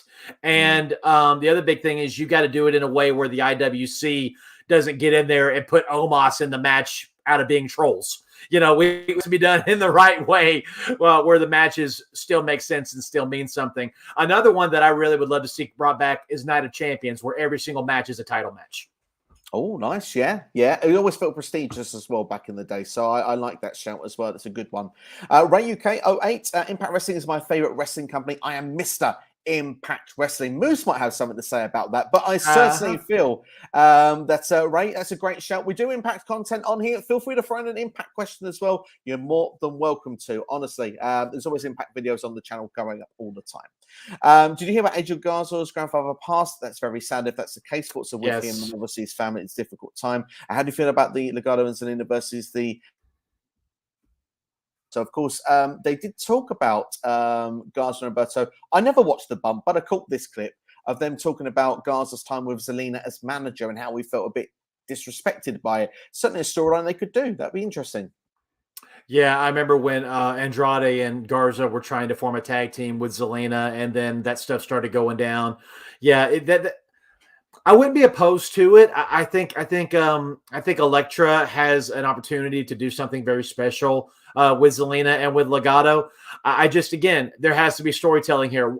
Why is Elektra not with them? The fans like me and you, Steve, that watch NXT, we saw them all get in the car together. So in between getting in the car and coming on to SmackDown, what happened on that road trip with Elektra? Where is she? You know, so there's a lot of questions there. And again, I don't think I've seen her on NXT television since then either. So the whole we can't move her up yet because she's not ready. Well, then put her in a manager role while she gets live shows and gets house shows reps going, because for her to just not be there, the fans like me are like, where is she? So if you're going to bring her in there with Lotharios and you're going to put her as a manager there, I'm not opposed to it. But again, let there be a connective tissue there. Why? I like the idea of the connective tissue. There's a story then and there's a reasoning behind it, but certainly I'm open-minded to it. Bobby Lashley versus Gunther. Dream match. Yes, please. 100% yes. Okay, so it says, what if WWE kind of do a swerve and instead of Sammy and Kevin beating Usos for the tag titles, what if Sammy and Solo beat them? Would you all be down for that? Well, I mean, Solo didn't back Jay on SmackDown this past week. It was like, yeah, I was watching what Sammy was doing. So, I mean, that would be outside of the box, wouldn't it? It definitely would be. At the end of the day, though, there's going to come a point where they're brothers. You know, there's going to come a point where if Solo has to choose between his brother and Sammy, he's going to choose his brother. So it's just what is that scenario? I'm going to give a shout out here to the Young Kings Wrestling Podcast. They still think the end game of all of this is Jey Uso is the one that goes after Roman, and we go back to where we started. I love that idea. I think that's definitely a worthy shout there. And obviously, because it was mentioned by Logan Paul as well, didn't he? Out of, that starting point there, Jey, who is the real head of the table. So I like that shout. We'll keep an open mind on that one. Silk says, your thoughts on JBL taking a manager's role for Baron Corbin? Well, I'll give it a love it. I love it as well. Apparently, according to Tom Conley, JBL won't be around all the time, so it could be more of a coaching role rather than anything else. But I love it as well. I think this could be the sort of gimmick that can take Corbin to that next level that we've been looking probably for Corbin to get to for a while now, because each gimmick he's felt like he's been held back by a certain point. But he has that natural heel heat. People don't like him. You need to make money off of that. 100%. Yeah, he's one of the few guys that I would call a true heel in the wrestling business, and that is you truly do not like him. If I've said this before, if someone says I love him or her, they are a great heel, then they're not being a heel. You need to see the moment their entrance music hits or you see them on your screen, something inside of you should just be starting to make your blood pressure go up and you start sweating in anger towards that person. That's what a heel's job is supposed to do. Not be cool, not get over, not make you repeat their cases. It should be where you can't help but boo them, and it's taking every ounce of your energy not to throw something at them or break your TV. That's the way it should be, and Baron Corbin is doing that. So you pair him with JBL, who is masterful at getting under your skin.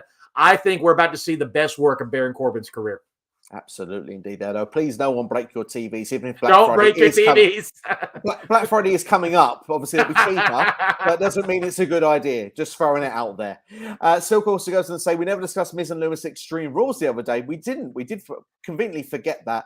Where do you think the story is going? To answer that shortly, I think that Dexter Lewis getting his contract. We could get Dexter and Indy Hartwell against Miz and Maurice, but I certainly wouldn't be surprised because Halloween is going to be this year for Raw as well on October 31st. I think we're going to get the haunted House of Terrors match that they did in NXT before with Loomis and Cameron Grimes, but this time it'll be The Miz. I agree, and I hope Halloween is where it ends. Of all the stories taking place right now in the WWE, this is one of the ones I'm not invested in. For crying out loud, when the Miz and Maurice celebration on Monday Night Raw last week was one of the low points of the show for me. I didn't understand what I was supposed to love about it. For crying out loud, the high point is when Dexter Loomis finally ate a piece of the cake. Are you kidding me? That's the high point of that segment. So yeah, they need to get us to Halloween, and then yes, Miz going into that haunted house will be gold television. I would love to see it. Absolutely, indeed. There, I'm going to ask people now to not put any further questions in because I want to get everything that we need to get through on this video. So we're going to try and race through and get everyone's questions answered. Otherwise, we won't get them answered. So I know everyone's going to go missing when Raw starts as well. So obviously, we want to be fair to everybody here.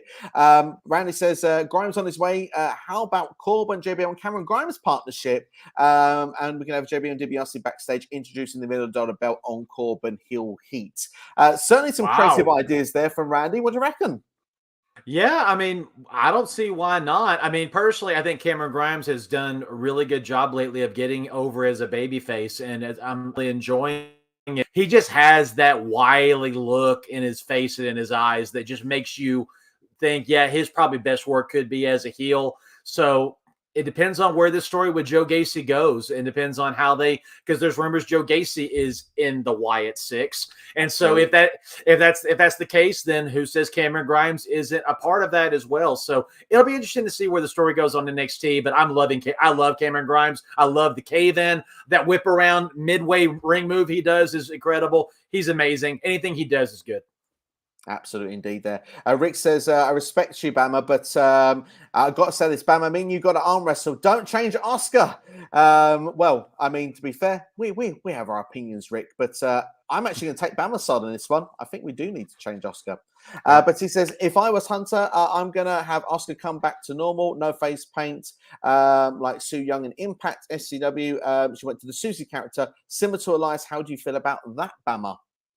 like I said earlier, the closer we can get to the Asuka that when she steps in the ring, you genuinely are afraid of her, male or female, that's the Asuka we need, because this girl is a legit killer. If you don't know the history of Kana in New Japan and what she did with Murder Grandpa and the stories she did over there, where literally men and women were afraid to get in the ring with her, that's the Asuka we need in the WWE. I think that there's a presence about her and a ability to work that she has yet to show the mainstream WWE audience. This is a great opportunity. You probably can't go full extreme in that direction, but you can give us glimpses of that, and the old school fans who've been with her for years will appreciate it. Certainly, indeed. I agree with that. Silk says, with the talk of less PLEs, is there a possibility of more international PLs? I can't even talk anymore. I'm losing myself at this point.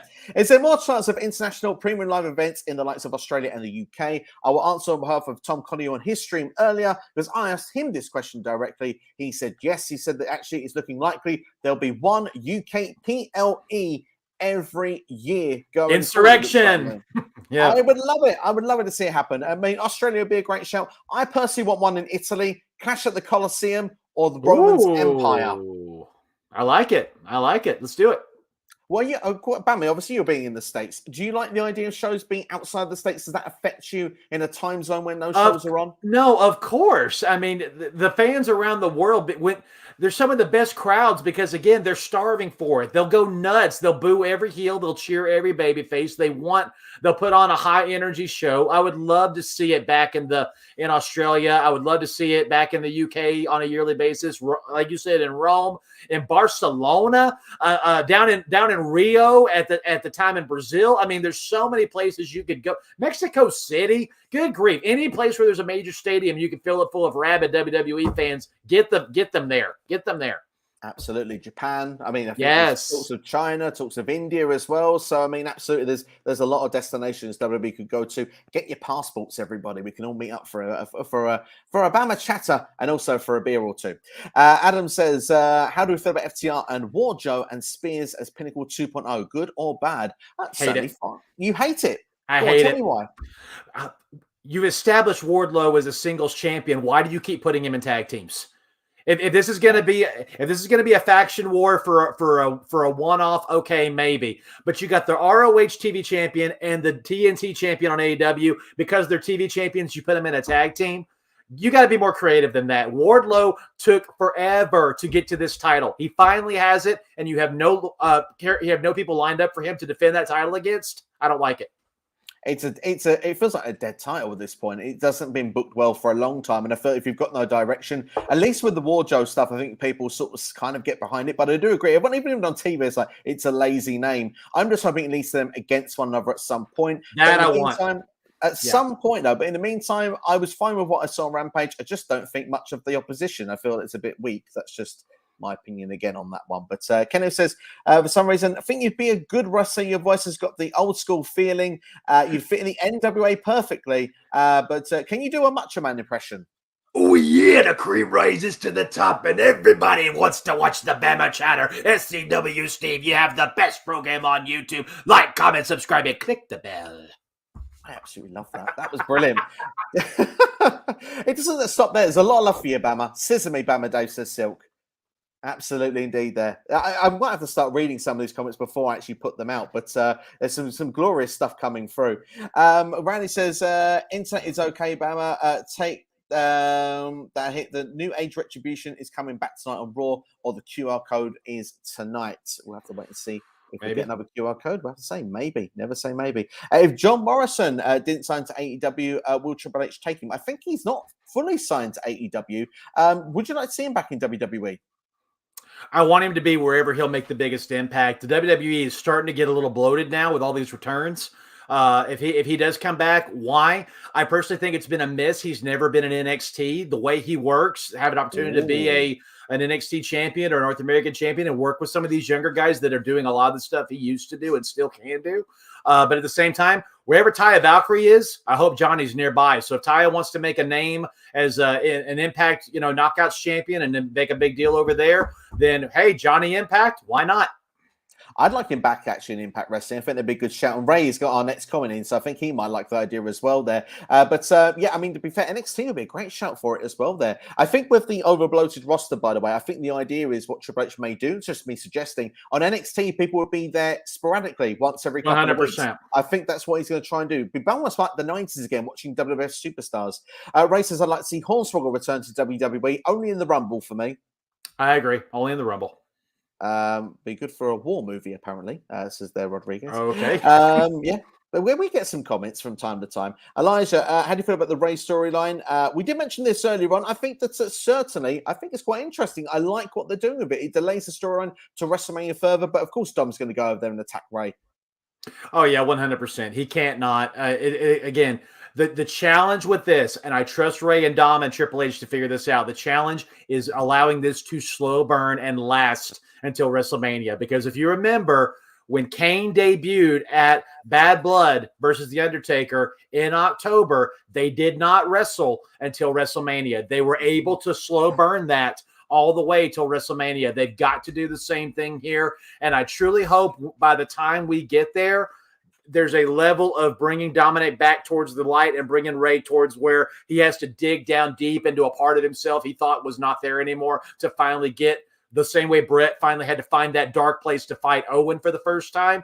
I think they have to do that because I truly believe if they're going to do this story justice, this needs to be Rey's last match. Oh, yeah. Do you know what would be fascinating? Especially for the mask as well. That could be a great little coup to take away as well. A black and purple mask to fit with the Judgment Day for Dom would be very fantastic. Yep.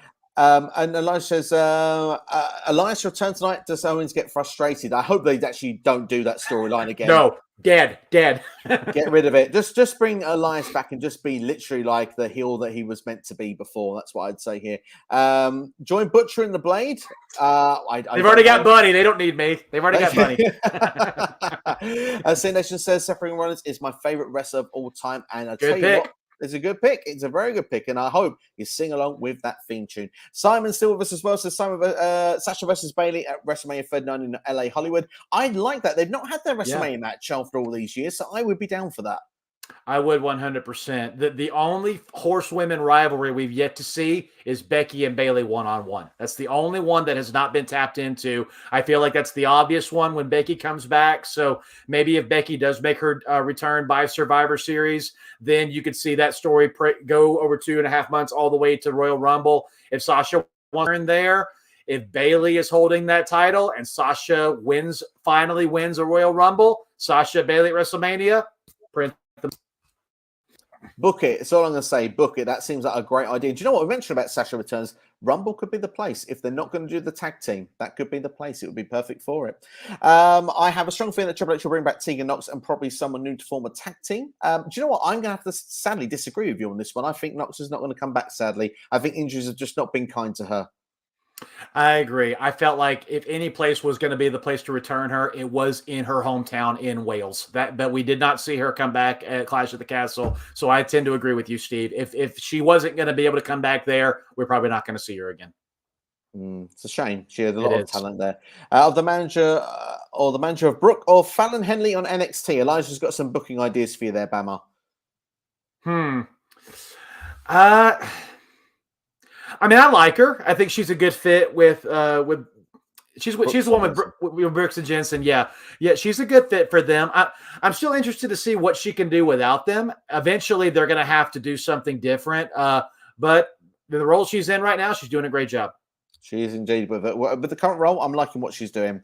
C Nation, the reason the chat might be delayed with the stream is either my internet or the fact that we're so far behind everybody. That's literally why we're trying to catch up as best as we can. But literally, I think what we're going to have to do, Bama, if you don't mind, we're going to just delay where we are in the chat because Jonesy asked questions before we started the stream and we've not answered any of them. And I feel awful because he got them in nice and early. So let's just go to those. Then we can see if we can get back to everything. We're going to go all the way to when Raw begins, if that's okay with you, Bama. Why so many wrestlers been released and now being brought back? Is Triple H overruling Nick Khan? Is McMahon's salary covering all these new wrestlers' salaries? I'm sure McMahon's salary is covering no issue. I think that Triple H is probably getting Nick Khan's approval, showing that he has a purpose and use for these wrestlers. They'll probably come back on lesser contracts than what they were before. And if Triple H can convey that that there's a good reason to have them there and a new vision with WWE, it will work quite well, especially with some being on part-time deals. You're perhaps not paying them all the time. Yeah, 100%. Business is interesting. This is all about economics. So if you're trying to make your bottom line look clean, then yeah, you cut all the expenses above and look clean.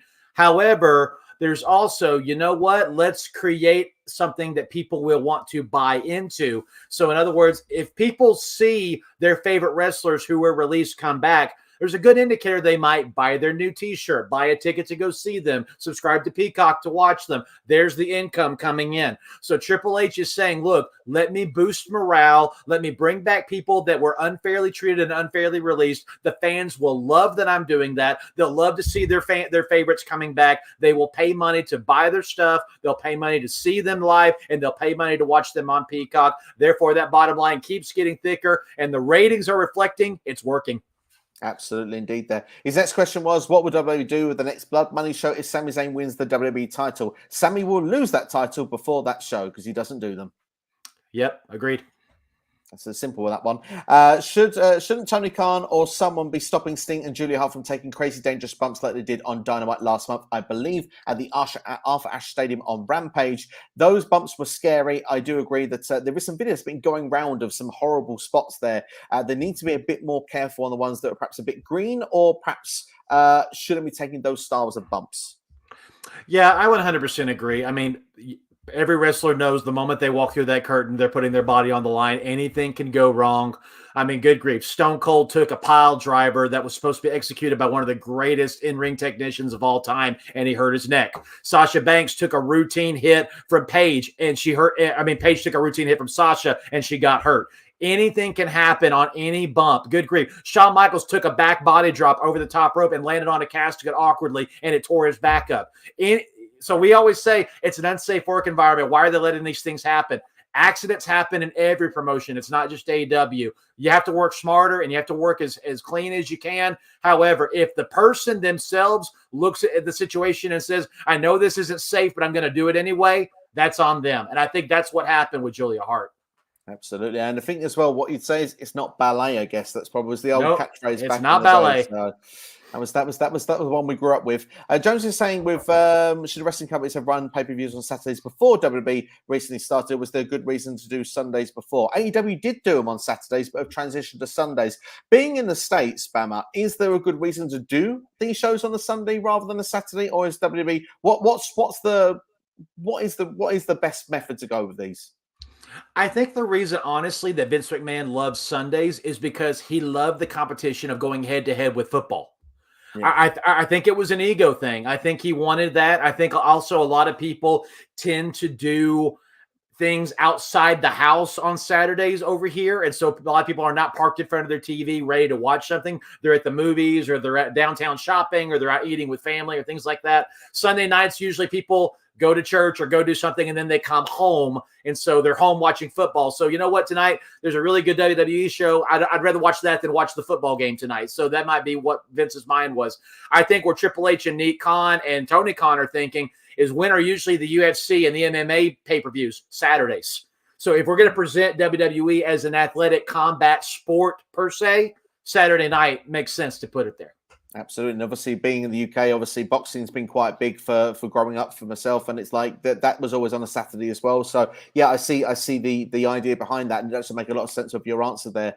Is Roman Reigns' title reign truly epic given how many defenses he's had and how many times he's won after interference? Now, Roman, of course, has escaped a lot of matches with those, but at the same time, he's held it for a long amount of days. He's beaten a lot of top challengers. There's many people that have not had title reigns like Roman Reigns has. Certainly, I would say it truly has been epic. We will look back at this in 20 years and say it was a great reign. You will forget a lot of those interferences. Not only you'll forget a lot of the interferences, but you'll then go back and go, okay, the ones he did beat clean, they weren't slouches.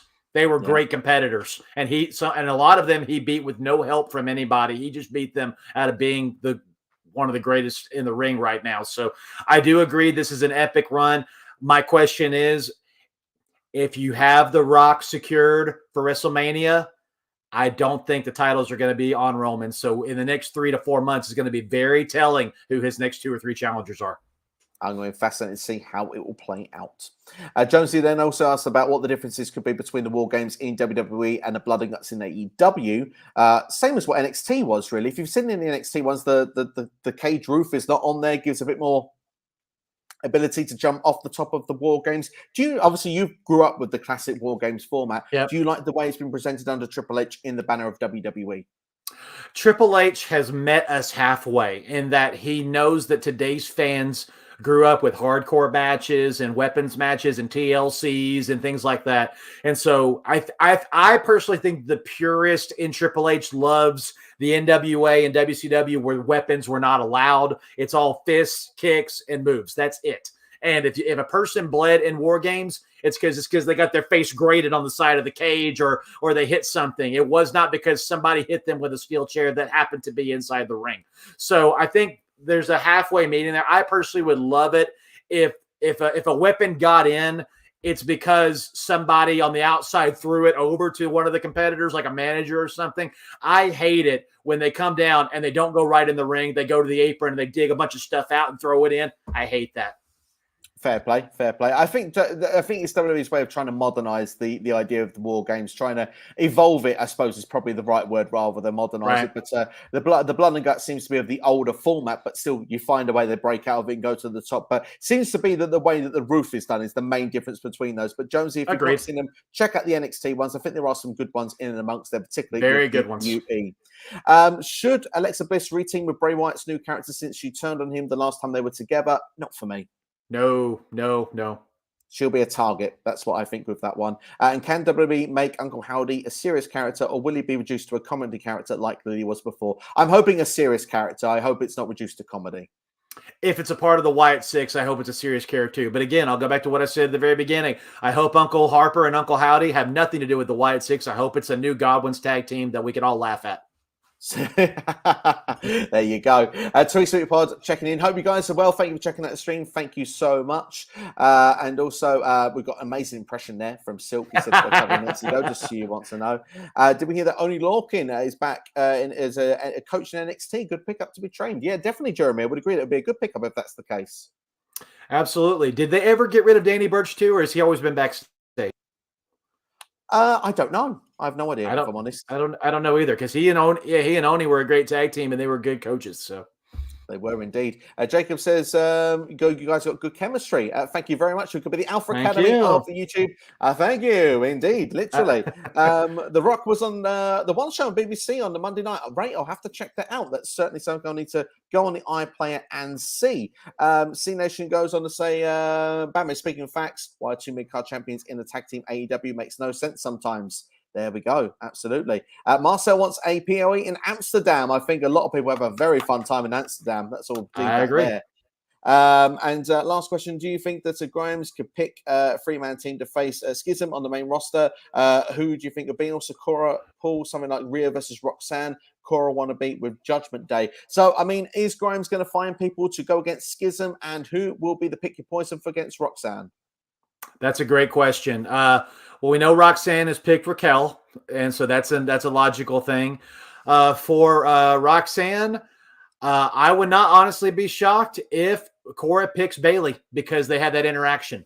So maybe Bayley would be a good pick to come down and get readjusted. And, of course, bringing Dakota and Io back into Orlando, into NXT, the fans will love to see them back inside that house. So I think that would be a great pick. As far as a tag team to go against Schism to align with Cameron Grimes, that is a really good question. I wish I had more time to think about it. On just coming right now on the who is the most yin to their yang, I think you don't go wrong with Brooks and Jensen. They're homeboys from the South. Cameron Grimes is from North Carolina. I think it's a nice alignment. And like I said, when it comes to the Schism, Cameron Grimes and Brooks and Jensen, they could not be more different, which means it would be a great match. Absolutely, and they're not involved with the NXT Tag Team Championship match either, so it does fit nicely. I agree with you. Someone from Damage Control will be the pick your poison. Bayley would be a fantastic choice. And Ray says if you can pick any knockouts to come to WWE, we'll pick Rosemary, Jordan Grace, Masha Slamovich, and Taya Valkyrie. Jordan Grace, particularly for me as a standout in that lineup. She's been on fire this year, having one of the best years in her career. And Tina says Dexter Lumis is becoming a comedic character again after he ate the cake. Absolutely agree with that. MJF gets under his skin because he's doing a great job as a heel. That means he's doing a very good job as a heel. Right. We've got dating sites here as well. Thankfully, they're gone now. We've got rid of them nice and quickly. I'm married, thank you. Absolutely, same here. You're wasting your time. Triple H has made WWE great again. Have to agree. Triple H does have COVID. That's very true. He will not be at Raw tonight. Wish him a very speedy recovery. Hope he is okay. Apparently, Road Dogg will be involved with Raw this evening. So interesting. Yeah, absolutely. Yeah, we've got Kenneth here saying about Gunther versus Sheamus in a Brawl for All match. Take my money. Goodness, that would be something that would be interesting back from the 90s there. Randy also saying that Logan versus Roman at Crown Jewel. People want to see Roman beat him up. Be a scaredy dog, which is crazy. I think Roman is winning, to be honest, at Crown Jewel. I don't see anything different there. And I think we've pretty much caught up with a lot of the comments there. Christopher Run, I have apparently missed your question. I'm going to go and search for that now. Great show, fellas. It says Raw is going to be starting. Thank you, Silk, for checking out. Here is his question, so I have not missed them. He says, if he was a wrestler in WWE, WF, Vince will hear Bam accent, Ron Simmons. Is that really a question? But you'd be going for the hardcore belt. That's his suggestion there. I'm not a fan of bleeding. I don't want the hardcore title. No, absolutely not. I don't think they'd bring it back at this point. So, right, okay. I've caught up with all the questions that I think I've seen in there. Any other ones there? I want to make sure we get to the finish of the stream. So if we have time, we'll do them. But I want to make sure that Bama gets to his part. So what we're going to do is quickly, Bama, I want to do something from your channel, bring it to my channel. We've got 18 people watching. So for the first time ever in SCW, this is gimmick infringement, where I take something from someone else's show and pretty much present it to you to show why you should go and subscribe to their channel. So on your channel, you do a section called Hit and Miss. So pretty much you have two options. You pick one or the other. It's as simple as that. So I picked 5 for you, and you're going to tell me what one you would go with. So the first one I've picked for you is, would you prefer Friday Night SmackDown or SmackDown Live on Tuesdays? Friday Night SmackDown, 100%. I like it because it goes into the weekend. Yes. Yeah. But for the podcasting... Go on, sorry, I'm interrupting you. No, I'm saying for the exact same reason. Yeah, it puts enough space between Raw and the Raw to Raw week schedule, and it gives also creative time to build coming from Raw into NXT. What do we want to build into coming into SmackDown? It gives more time frame to do that. So 100%. I did not like going from Raw right into SmackDown the next night. To me, it's way too back to back. Way too much. I completely agree with you. But I would say, though, I used to like them being on Tuesdays. It made me, when I do predictions videos, everything made sense. I had the whole story going into those videos. Now we have to kind of jump ahead. But I do agree with you. Friday Night SmackDown would be mine. This is going to be an interesting one, I think. King of the Ring or Money in the Bank? Which has created more main event superstars, in your opinion? Long term, I'm going to go King of the Ring, because I think a lot more of the matches were designed based on rivalries and based on who wants to be the best, as opposed to just who wants to win a briefcase. Not saying that stars have not been created out of the Money in the Bank. They absolutely had. But I think if you go back and look at some true in-depth rivalries and stories that the WWE has told, King of the Ring has been a part of a lot of them, particularly Austin 316. Absolutely. Austin 316, Bret Hart, Owen Hart, Triple H, Brock Lesnar, Kurt Angle. I agree with you, and you have to go through a tournament to do so and then go on to win a championship afterwards. And we're not forgetting the likes of Edge as well. We won it in 2001. Money in the Bank, of course. King Booker as well. Money in the Bank gets us created stars. Edge obviously winning his first world title. Seth Rollins, has been a number of them. Big E last year. He's done some great things, but at the same time, I think King of the Ring has created more main event stars, in my opinion. Bray Wyatt, the Eater of Worlds or the Fiend? Eater of Worlds. I love the Fiend character. It's haunting. It's demented. But the Eater of Worlds was so versatile because he could wrestle. He could make somebody else wrestle. He could recruit people to him. He could just get rid of somebody, or he could bring somebody new into the family. And there was so much more wiggle room and play room with the Eater of Worlds than with the Fiend. The Fiend is pretty much a Michael Myers stalker character. And when they put the belt on him, I immediately said, that's the beginning of the end, because now the hunter just became the hunted. I completely 100% agree. I love the Eater of Worlds. I love the character, what it represented. I enjoyed the Fiend, don't get me wrong, but like I did too. The cracks came in far too early. Eater of Worlds for me. So that now, which title has been booked better so far in the Triple H era of WWE? The United States Championship or the Intercontinental Championship? Flip a coin. He's doing a great job in both of them. When you gave the money, when the video montage to both titles, a win immediately. Bring back the history why these titles matter. For the longest time, we had no clue why they mattered anymore.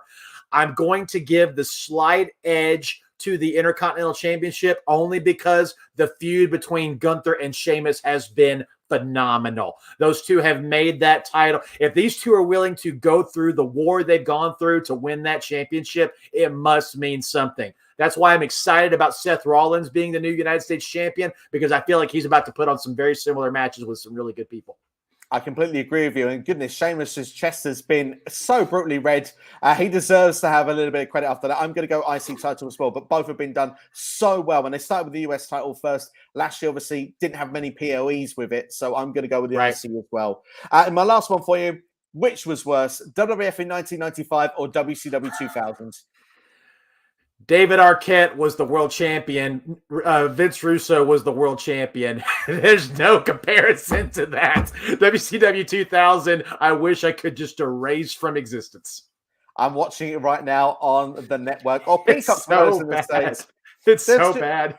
It's so bad, but there are some entertaining things as well from it. But for me personally, I do feel that at least, I mean, WWF 1995 was bad, but at least we did get, though, at the same time, In Your House kicked in. There was a couple of good shows. HBK's IC title run as well, particularly him and Razor at SummerSlam. So, yeah, I think 95 just, but I haven't finished watching WCW 2000 yet, so maybe it's unfair for me to comment. So that is this or that, and that's a good excuse for you to go and check out Bama Chatter, because he does those on a regular basis. He has more creative ones than I do, so make sure to go and check them out. But my question I wanted to give you is a retro topic as well. Was Vince Russo in the right or wrong at WCW Bash on the Beach 2000 with the shoot with Hulk Hogan and Jeff Jarrett? This was a match that I watched last night for the first time. Obviously, Hogan wanted to do his creative control. Jeff Jarrett laid on his back.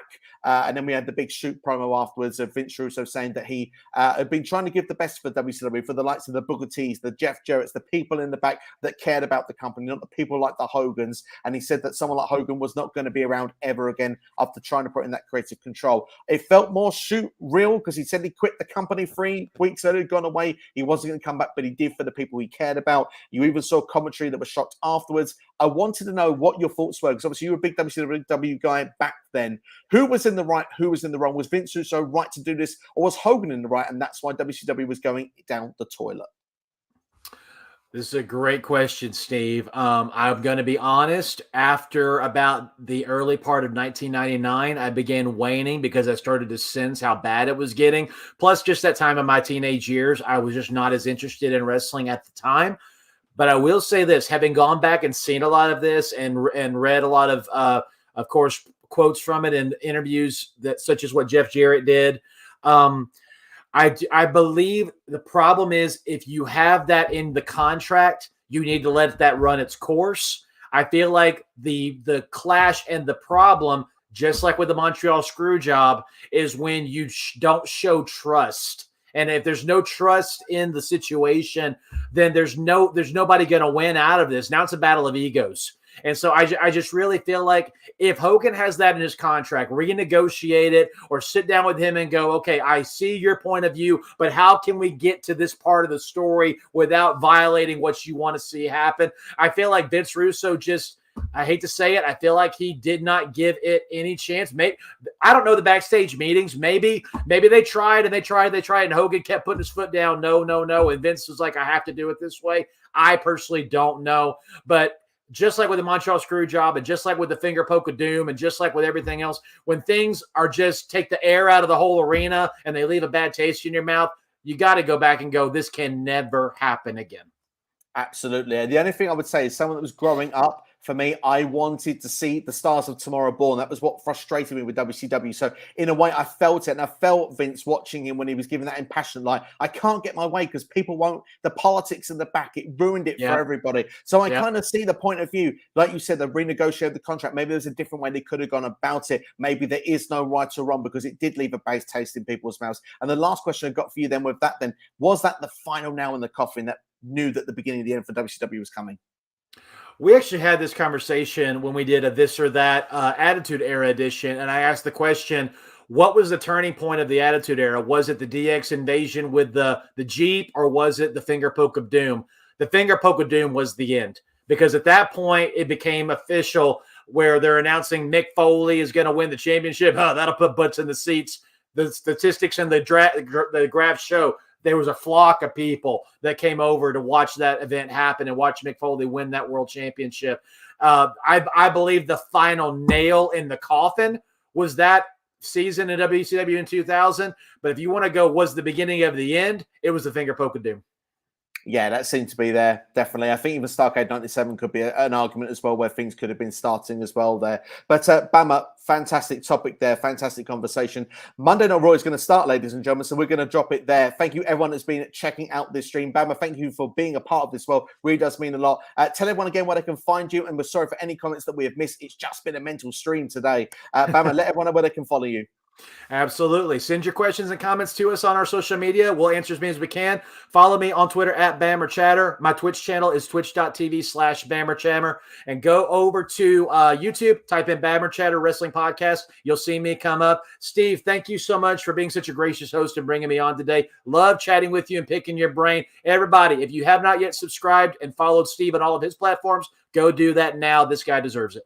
Thank you so much. It's really kind of you to say that. And it's been something I've wanted to have you on here for so long. Could have had you on here for another 2 hours. Literally, I have so much I could talk to you about. We have to do this again at some point. Leave them wanting more, Steve. Leave them wanting more. Absolutely. That's what we're going to do. Again, apologies to any comments we've missed. I know some more comments have come in. We couldn't get to all of them. We've just run out of time. But enjoy yourselves. Enjoy Monday Night Raw. I hope you've enjoyed the show as well. We'll see you again very soon. Take care. And thanks again.